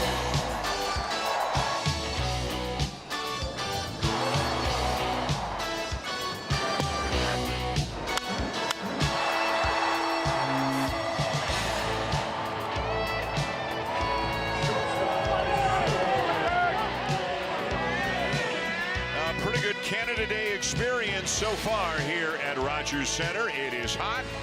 The roof is open. Everybody, I hope, is doing what they can to stay cool down in the seats. And it is 5-0 Blue Jays. You saw Sean Keys with his first major league home run, a 3-run shot. The pitching has been very, very good for the Blue Jays, from Fisher to Miles to Corbin. Second inning for Joey Gerber. And here is Keys. After striking out in the second, he hit one out to left just beyond the Blue Jays bullpen. His first major league home run. First one to don the red jacket. I mean, to get your first hit out of the way in your first game and your first homer out of the way in your third game, that allows you to relax a little bit, I would think. Absolutely. Going to get on a plane tonight, fly all the way to Seattle, be with the guys. He's in the big leagues now. And he's got lots of time on that flight to enjoy today. See if they can't just finish it off the right way, though. 2-2.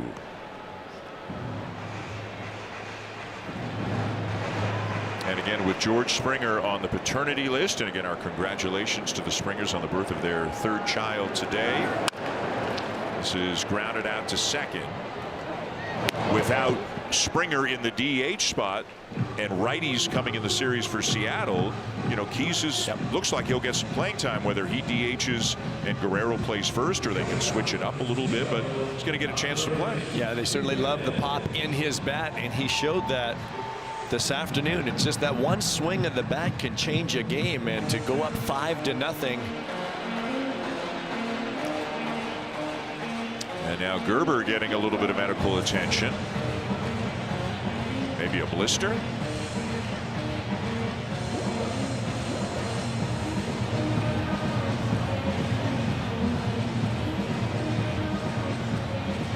Looks like it. And the bullpen is scrambling right now for the Mets.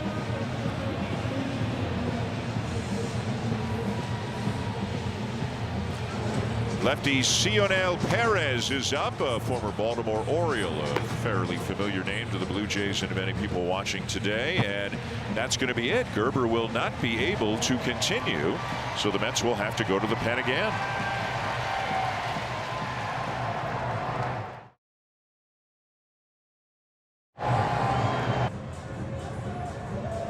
Summer is here, and there's no better place to spend it than the ballpark. With the roof open and the sun shining, now's the time to get out to Rogers Center and catch your Blue Jays in action. Secure your seats today at bluejays.com/tickets. And it's a toasty one today, Dan. It is a toasty one here today, and you don't want to be out on that mound too long. The Blue Jays kind of made Freddie Peralta stay out there a lot in his 4 innings. Third pitcher of the game right now is the former Baltimore Oriole, among other teams with Washington last year, veteran left-hander Cionel Perez. And this is an injury replacement because of what looked like a blister issue for Joey Gerber, so he's got as much time as he can to warm up. And the Blue Jays were just kind enough to drop off in the booth. I guess this is a Canada Day special. I think it is maple brisket poutine. You go ahead, I got this. That's going to take a while. That's going to take a while, and anybody who knows me knows I am not a very adventurous eater. I'm going to try to do this without spilling it all over myself, but it's really good. There's a lot of good stuff in here. Nutrients. But this would, if I eat this whole thing, I might be done for the day. Like, it's heavy, but it's delicious. I am really enjoying it. So a maple brisket poutine here in the ballpark on Canada Day. Thank you to the Blue Jays for dropping it off. And now, Joe, over to you. See you in the ninth, Dan. All kinds of different Canada jerseys all around the ballpark. You'll see the Shane Bieber red Blue Jay ones, baseball Canada jerseys, all sorts of different Blue Jay jerseys. If you got it, you wear it on this day. Great ceremony before the game. 41,894. They have seen some offense today, so everybody is in a good mood. Of all ages, fans of all ages. Yep.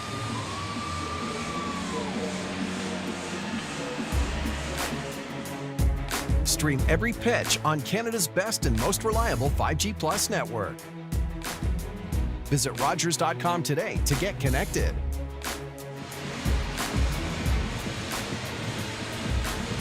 Perez continuing to warm. Looks like he is just about ready to go. It's a festive atmosphere. And it would be a nice way to end what has been a very difficult homestand for the Blue Jays. Just 2-7 so far, but they are up 5-0 as they bat here in the bottom of the 6th inning. You can see it in a lot of the fans' faces. Yeah. The heat here in downtown Toronto this afternoon, but they are literally soaking it all in.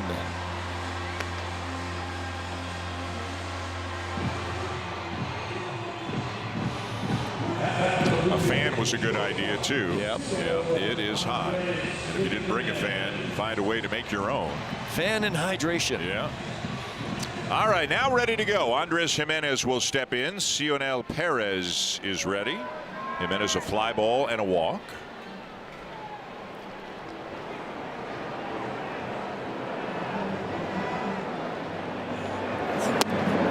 And a fastball rides in high for ball 1. Perez in his 9th big league season. He was with Washington earlier this season, signed with the Mets after getting let go from the Nationals. Slashed foul, 1-1.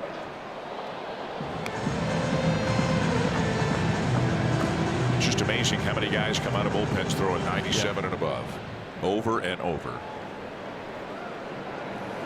Had a couple of good seasons out of the Orioles bullpen. We've seen a lot of the left-hander.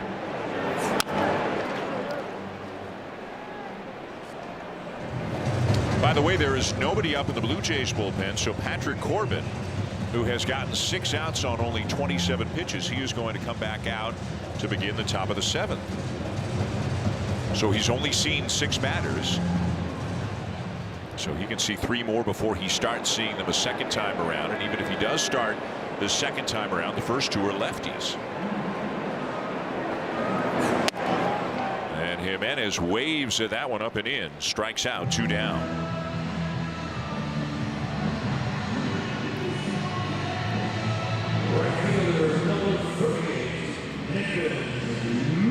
Now Nathan Lucas, who is 2 for 3, couple of base hits, scored a run in the first.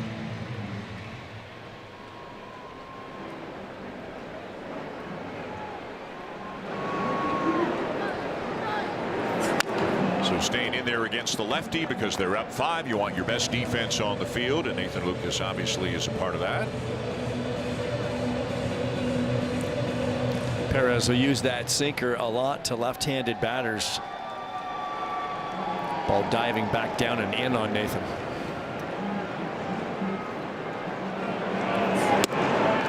Breaking ball away, and it's 1-1.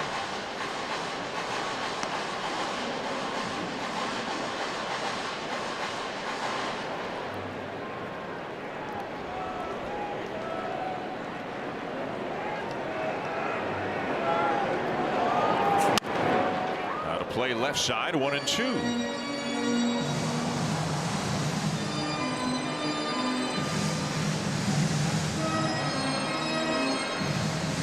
Big day for the man on the right, Sean Keys, his first big league homer. Patrick Corbin waiting to get back out there for the top of the 7th. Did he go? No, sir. 2-2.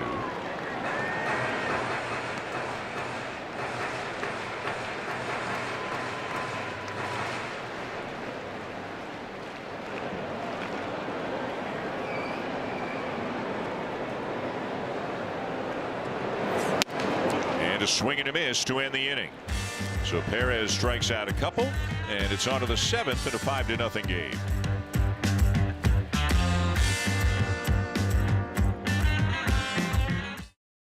Welcome back. When I caught up with Patrick Corbin earlier today, he wanted to draw my attention when he threw 35 changeups of 101 pitches at Wrigley.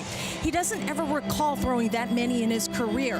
It's not that I don't want to use that pitch, he told me, but that was high usage to what I'm used to. Corbin said he's not opposed to increasing the amount of changeups, but that was an example of maybe a little too much for him. Everyone knows his slider is his pitch, so he told me maybe getting back to things that he does well will get him back on track. And this afternoon, out of those 27 pitches, he threw just one changeup. Dan. Hazel, thank you. So outing by outing, sometimes you have a feel for this, sometimes you have a feel for that. Sometimes you're facing more lefties, sometimes you're facing more righties. That can have a pretty big impact on your pitch usage, but whatever he is doing so far today, Joe, it is working just fine so far. There's that slow curveball that we'll see occasionally from him. Oftentimes it's the first pitch of an at-bat. Freddie Peralta used that today as well. Get ahead 0-1. But the velocity's ticked up a little bit today. And again, the shorter stint, things can play up a little bit. There it is right there. Ground ball right to Jimenez, and he'll throw out Lindor. One down.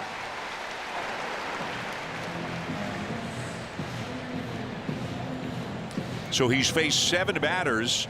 He's retired 6 of them, but even Taylor, who had a base hit, was thrown out trying to stretch it into a double. So Corbin has faced the minimum through 2 1/3.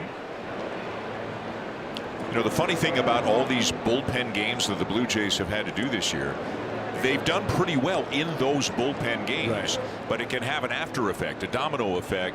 Now guys are tired or worn out or down the next day, and then maybe you have to push a starter the next day a little bit further, or you don't have a leverage guy the next day. It's great they've done well in these games, but they do want to get to a spot where they've got 5 consistent starters. You said it earlier, you can do it on occasion, but you don't want to make a habit of it. Eventually it'll take its toll. Corbin out in front 0-2 on Ewing, with Jeff Hoffman now up in the bullpen.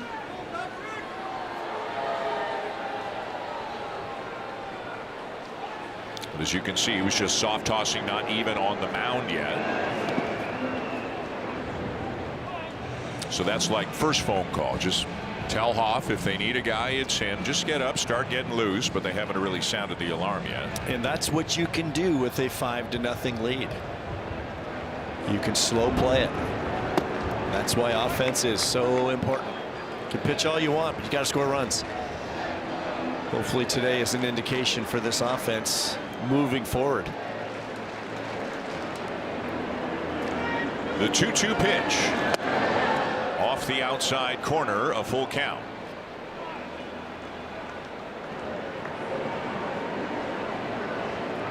Alvarez on deck.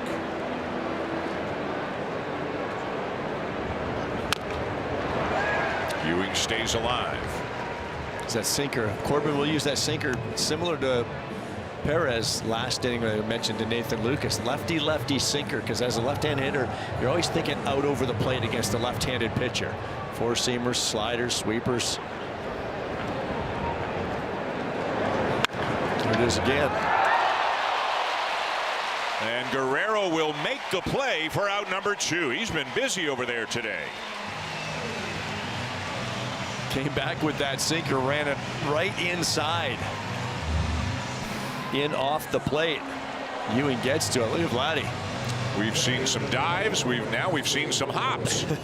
That ball was almost by him. It was hit so hard he had to reach back to make the play. 2 down, and here's Francisco Alvarez. And a changeup in there to start him 0-1.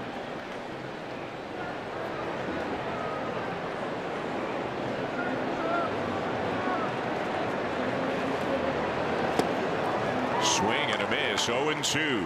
That's the slow one. Yeah, he's thrown whatever you want to call that pitch, anywhere from 70 to 80 today. We talked about Peralta, and he's actually got, according to StatCast, a curve and a slow curve. And I think you could almost put that one as a separate category. Yeah. because his normal slider's up around 79, 80. Sort a couple in the low 70s. And then 93 looks maybe more like 95 once you've seen a couple of 70s.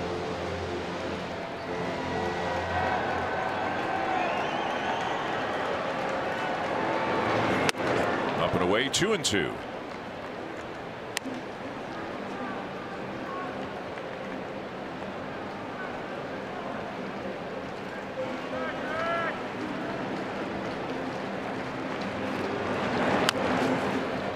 Fair ball back towards the mound. Corbin has it and makes the play for out number 3.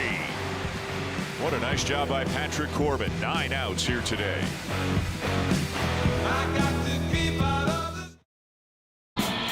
Sign up to become a Rogers customer and watch for Canada's winning inning. When the Blue Jays get a hit, you could win exclusive 50th season prizes. Visit Rogers.com today. Some of the great displays on the concourse commemorating some of the big moments and accomplishments over the 50 years of this franchise. It's 5-0 Blue Jays, bottom 7. And it'll be Guerrero, Okamoto, and Varsho.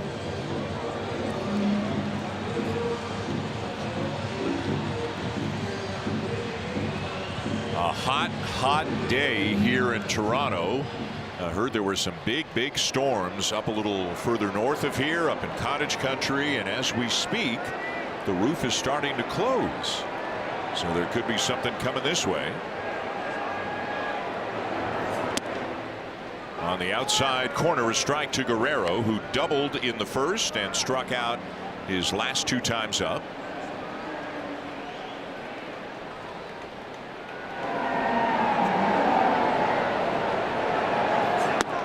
Down and in. He hit the double off a curveball, I believe, from Freddie Peralta, but then Peralta struck him out on curveballs each of the next 2 at-bats.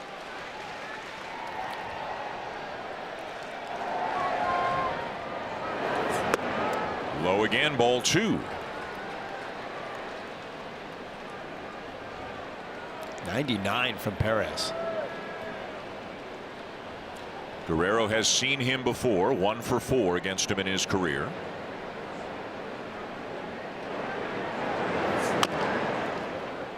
Bounces that one foul, 2-2.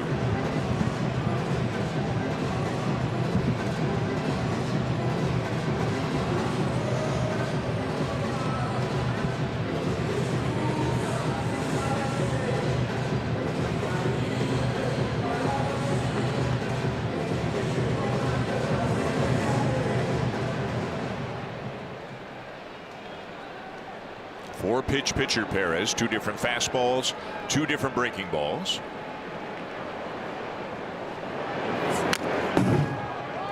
That was a big-time swing there by Guerrero.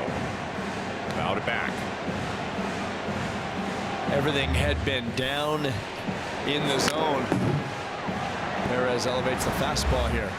Good hack, tough one to catch up to. Now does he come back with something with spin down below?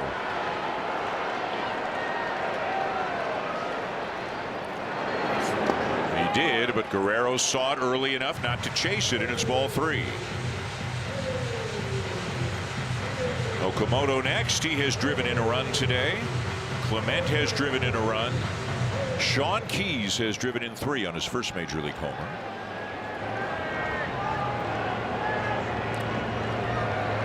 The 3-2 pitch, way outside, ball 4. Let's go back to Anna.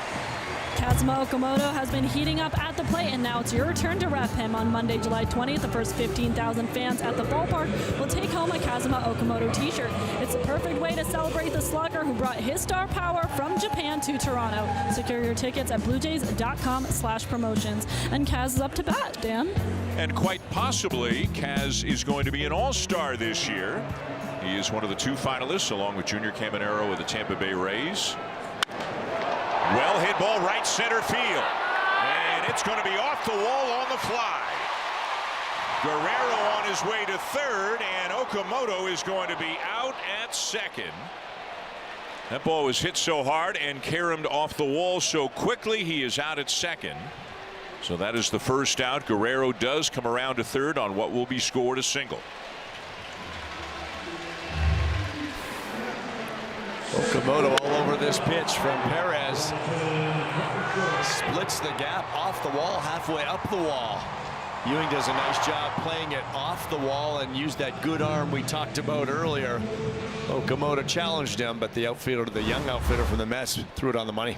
Infield in now with a runner at third and one out as the Blue Jays look to add to their lead. Lefty-lefty matchup with Varsho, who is 0 for 3.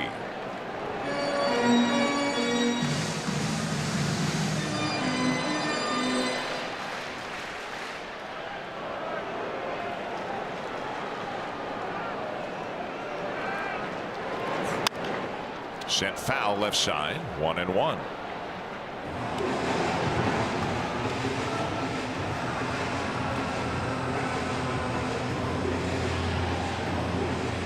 Okamoto leads All-American League third baseman in RBIs. He is third in slug. He also leads All-American League rookies in RBIs. And Varsho bounces it up the middle, a base hit, and Guerrero can jog home with the 6th run of the ball game.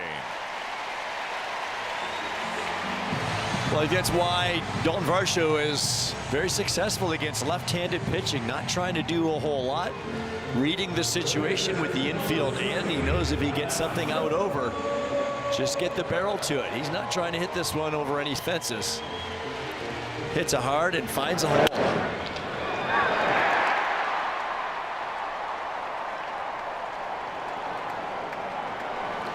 And an add-on run here in the bottom of the 7th. Here's Kirk.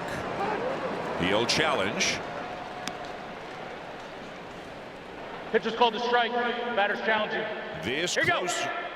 This closer look is brought to you by Specsavers, as John Lipka didn't close his microphone before he went to talk to CNL Perez. Toronto has 1 remaining. That is a strike by the narrowest of margins. Wow. The crowd is booing like crazy. It's almost like it has to be wrong. It's Alejandro Kirk. He's been on a tear behind the plate challenging recently. To the right side, and it's going to work out okay. It'll bounce, bounce, bounce into shallow right for a base hit. Varsho up to second.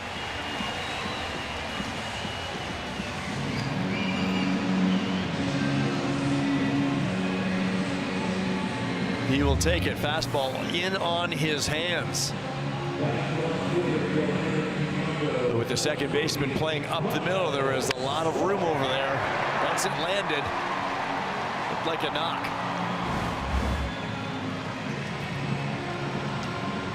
So the Blue Jays looking to add on even more, and now Miles Straw is coming up to pinch hit for Yohendrick Pinango. Twofold move. You get a right-handed bat in there against Perez, and Straw obviously stays in as a very good defender going forwards.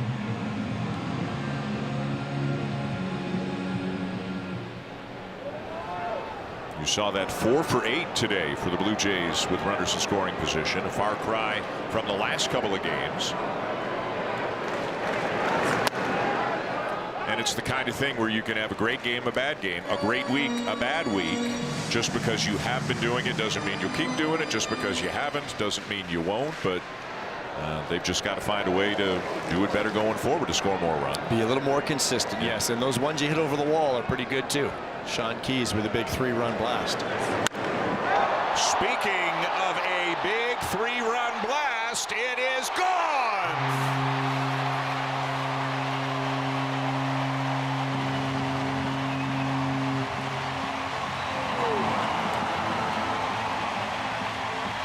Miles Straw rounding the bases after hitting a 3-run homer, and it is 9-0.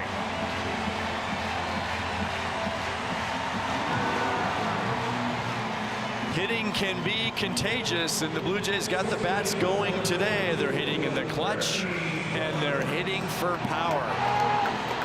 Managers love 3-run homers, and the Blue Jays have 2 of them today.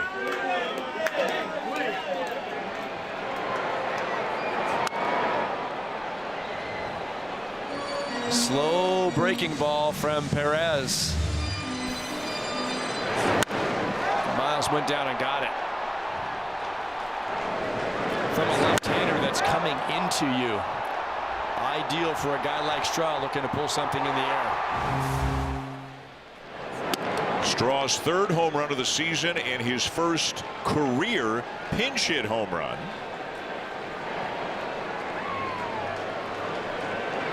And that wasn't like a pull down the line. I mean, he hit that almost 400 feet to left center.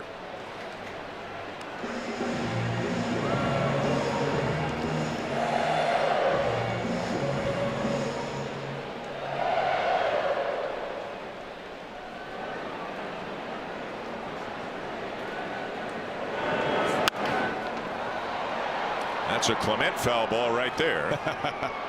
You mean where it went or how he no, where the pitch was. 99% of hitters either don't swing at it or swing and miss at it. But he fouled it off.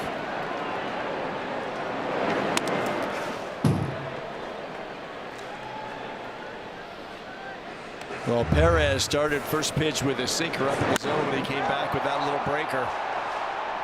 See Lou Ionati talking to Straw in the dugout right there, and you wonder if they're not just thinking about that sequence, but he was all over it.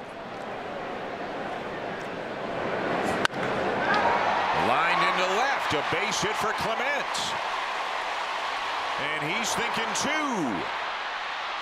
And he's out at second. It looked like he tried to swim around it and got his right hand on the bag, but the call at second is out, and we'll see if the Blue Jays decide to have a look at it. Ernie swimming for the double. And they are going to challenge. I thought it was a perfect swim move.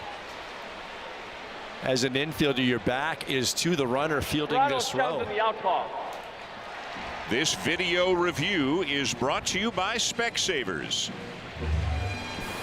Let's have a look.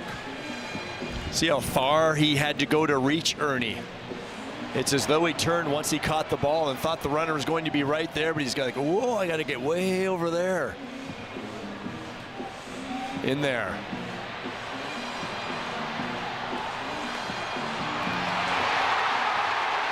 I think he's in there. Are you sure he's in there? I am, yeah. All right. I'm with you. Are we ever sure? Ernie's a doubles machine, and in a 9-0 game, he's trying to add on. He's already the American League leader with 22. If this gets overturned, it'll be 23. It's a 9-0 game, but if it gets overturned, this place is going to erupt. They're liking the scoring here this afternoon by the home team. Here we go. James Hoy with the ruling. After review, the call in the field stands, runners out.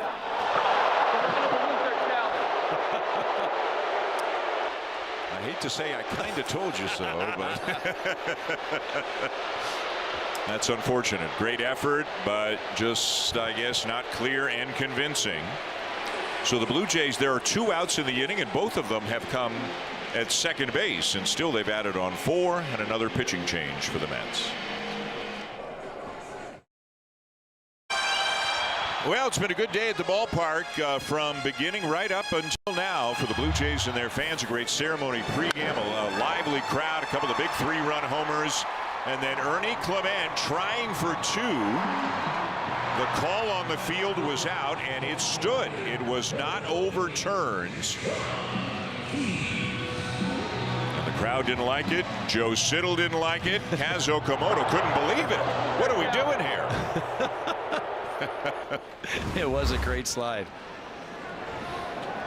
So 2 down, the base is empty.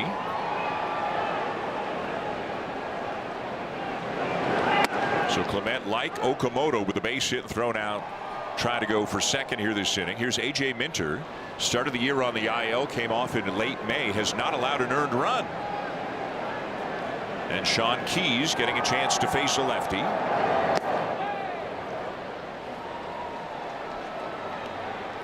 "13 scoreless outings for Minter this year. He has not given up an earned run dating back to April of last season.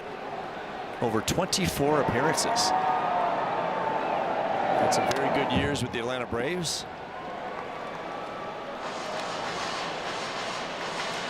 In the minors this year, Sean Keyes hit 250, or has hit 250 against lefties, 15 for 60 with 4 home runs. Pretty good production, left on left. Not here though. Minter will strike him out, and that will end a wild, eventful inning. It is 9-0 at the end of 7, and time now for a Blue Jays Central update with Jamie and Caleb.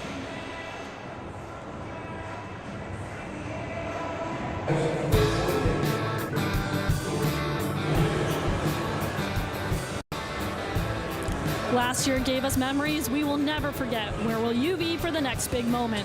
2027 full season ticket memberships are on sale now. Be here for every moment of the season and lock in postseason access exclusively with a season ticket membership.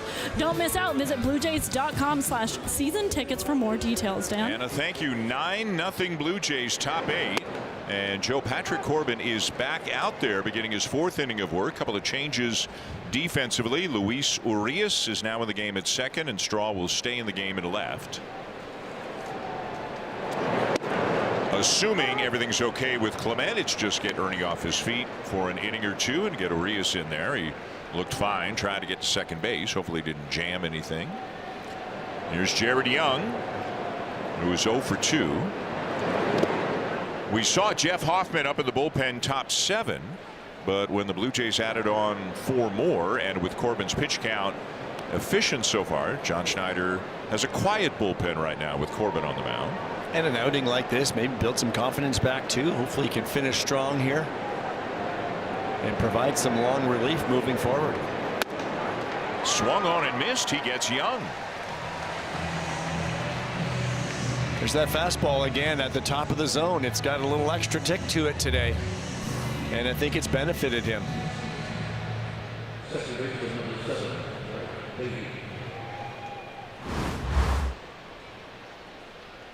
His second strikeout, and now here's Brett Beatty. Lines this ball to left. Straw over to cut it off. It'll be a 1-out single.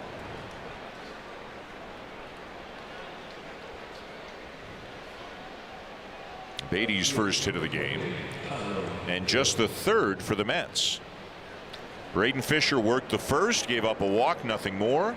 Spencer Miles, 3 scoreless innings, 1 hit, 1 walk, and 5 strikeouts.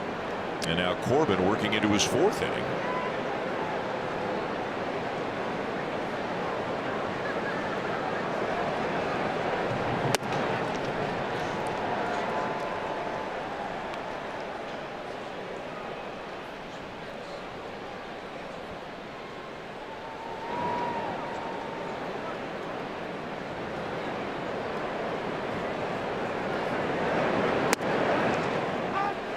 That's the slowest one we've seen today, and it's 1-1.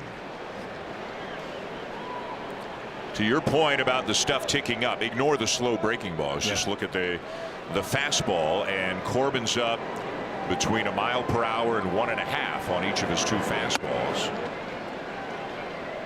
And maybe the difference from 97 to 98 isn't that big, but from 91 to 92 or 91 to 93, that's a big deal. Yeah, it's an extra tick that can help you just beat a hitter, and we've seen him do it several times with his fastball this afternoon. Pulled foul, 2-2.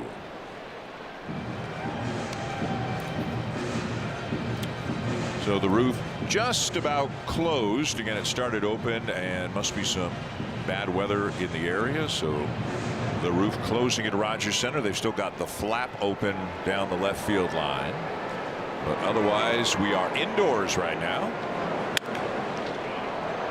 In the air to left center, tracking at Varsho for the 2nd out.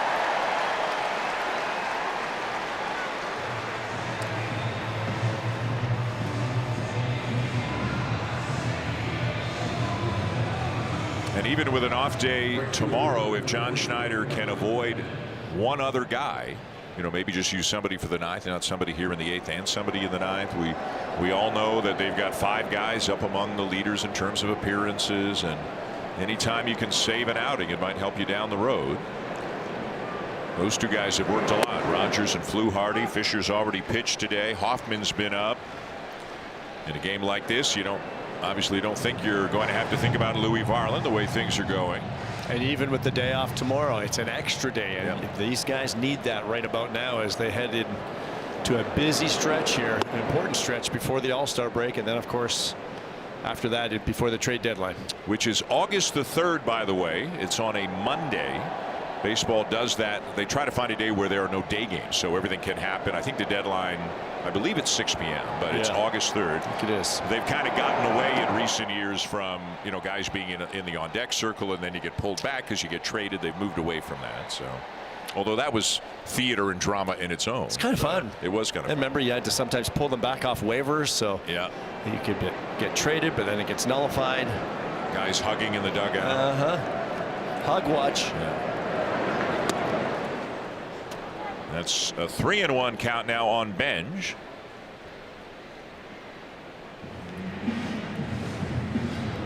But yeah, you're talking about a month of baseball before the deadline, and the Blue Jays entered play today 3.5 out in the wild card race, and they'd have to pass 4 teams to get in there.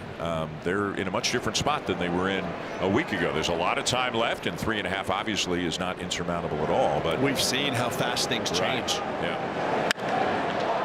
A well hit ball to left center by Benj.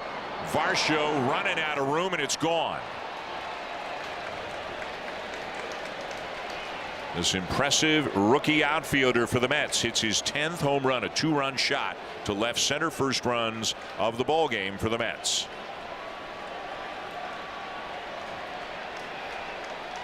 Well, he is an impressive young player. We've seen his arm in the outfield, left on left matchup, out over the plate with his 4-seam fastball. He drives it deep to left center.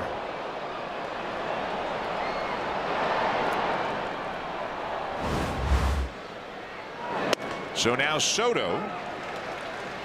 Corbin got him on a fly ball to center the first time he faced him.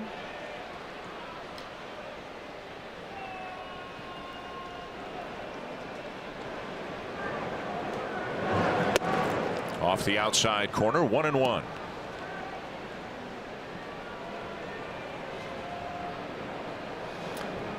We were just in Boston a little over a week ago, and they looked like one of the worst teams in baseball. Yep. And they went on a bit of a run. Blue Jays had a little bit of a streak here themselves. The Yankees have had a bad stretch. Changes fast. As bad as I'm sure just about everybody watching thinks it's been going here over the last week, it's been going worse for the Yankees. They have lost 7 in a row, and they are not hitting at all. Obviously missing Aaron Judge, and other guys have cooled off. Swung on and missed. Corbin gets Soto. The Benj homer gives the Mets a couple, but it's still 9-2 going to the bottom of the 8th.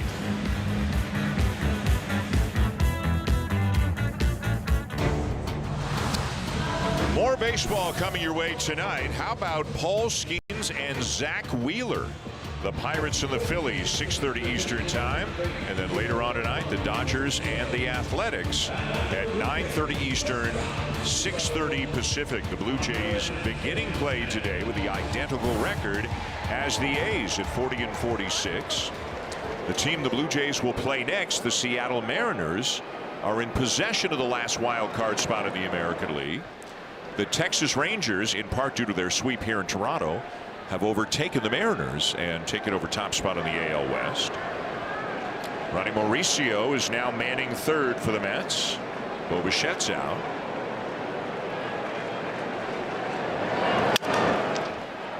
And Andres Jimenez with a one-hopper back to the mound for out number 1.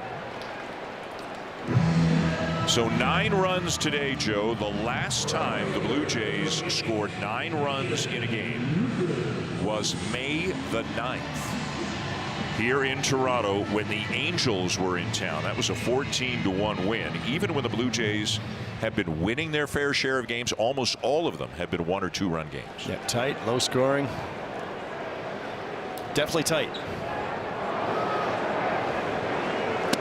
We are told that inside the offices they call this a giggler, and they have not had many gigglers lately, and this is a group in sore need of a giggler. Yeah, for a lot of reasons. A, it means the offense is kicking it in, and B, you can rest that bullpen.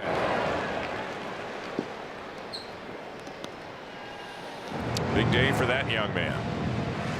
He's going to have a souvenir when the game is over. We saw the trade, the exchange with the home run ball.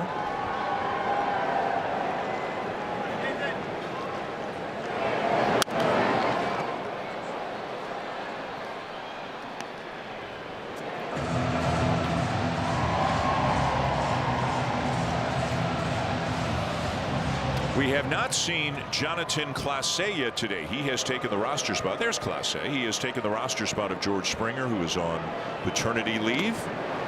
He and his wife celebrating the arrival of their third child earlier today. So Clase called up from the minors. John Schneider is saying he expects the role to be a part-time role, and he can pinch run. He's a switch hitter. He can play any of the 3 spots in the outfield. So don't know if there will be starts or just a little spot duty here and there for Clase, who was with the Blue Jays a little bit last year.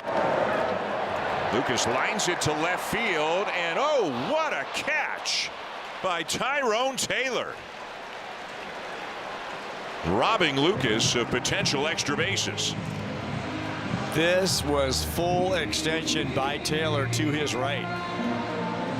This is a ball slicing slightly away from him off the bat of a left-handed batter like Lucas. I didn't think he had a chance right here. And did he ever close that gap quickly?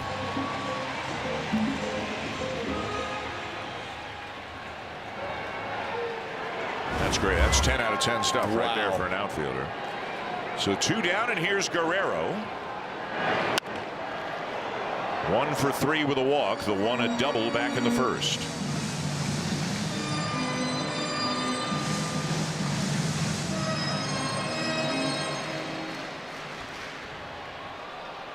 It's a blowout game. It's 9-2 in the 8th, but this is still an important at bat for Vladdy. Everyone is. Just to gather more information for himself, try to find that feel that he has been searching for a while. The fans are on board too, as you can hear. They're going through it with him. But he will bounce it to third to Mauricio to end the inning.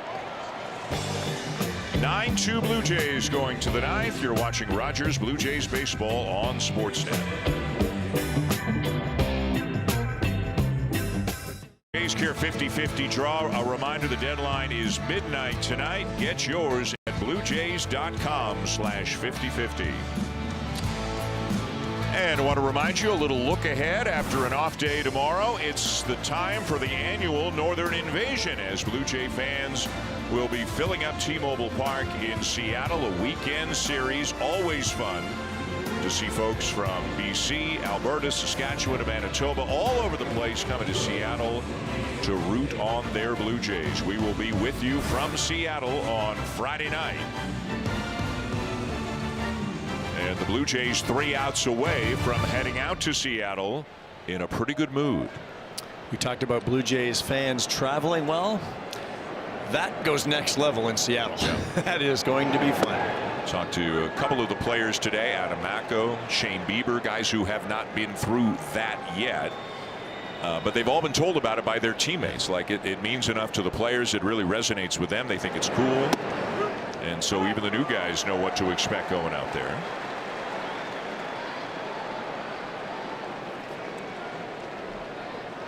Shane Bieber felt quite a bit better about the second start than he did about the first.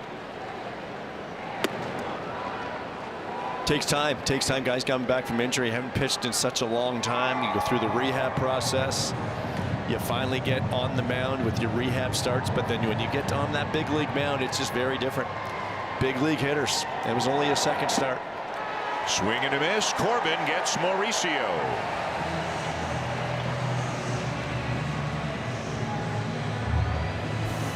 Patrick Corbin trying to get through this final inning to seal off this homestand and seal off a series win.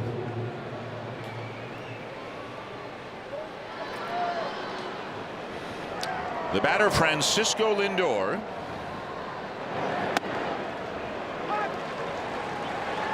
Lindor today 0 for 2 with a walk. The big 3, Soto, Bichette, Lindor. Quiet series. Lindor did hit a home run on Monday night. But between the three of them, Joe, just 3 for 29 in the series. And that's one goal going in against a team that hadn't been exactly swinging the bats great. If you could keep the big guys down, the rest should fall into place.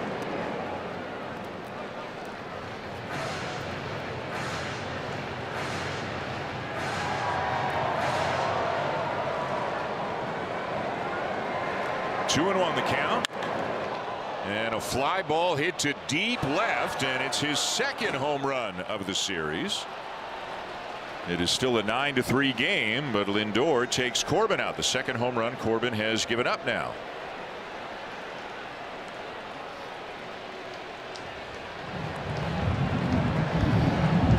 Almost finished that second time through the order. You had talked about it earlier, Dan, when he came into the game. We didn't know how long we would see Corbin this afternoon, but I think because of the score, they've had that ability to leave him in there. Couple home runs, though, in his last 2 innings.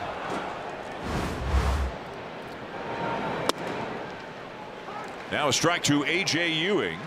The Mets could really use Lindor heating up.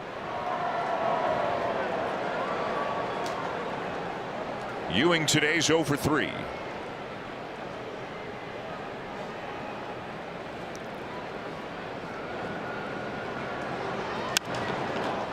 And this is lifted to very shallow center. Racing in is Varsho, and he's there for out number 2.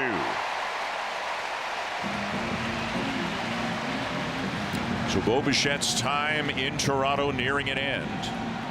The emotional first day, both in terms of when he spoke with the media, and there was some tearful moments for him, recounting his time in Toronto and his friendship with Guerrero, and I'm sure visited with a lot of his teammates behind the scenes. For the Blue Jays on the verge of winning a series that would get them within 5 games of the 500 mark. Still a lot of work to do, but at least finishing what has been a very disappointing homestand on a good note. Swung the bats today. A couple of 3-run homers. Sean Keys and Miles Straw.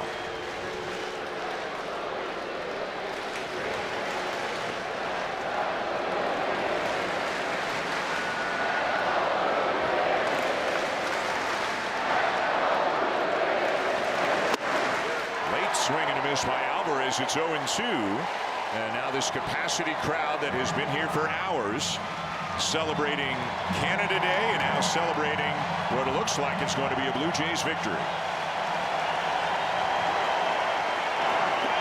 And it is a swing and a miss.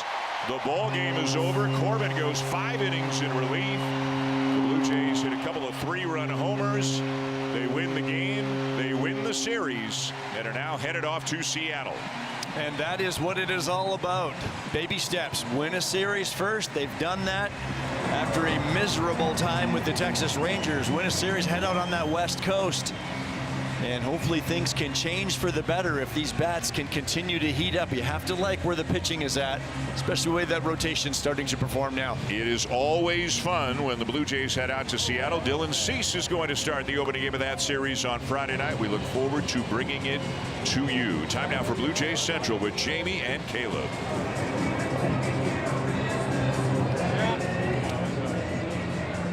Not bad.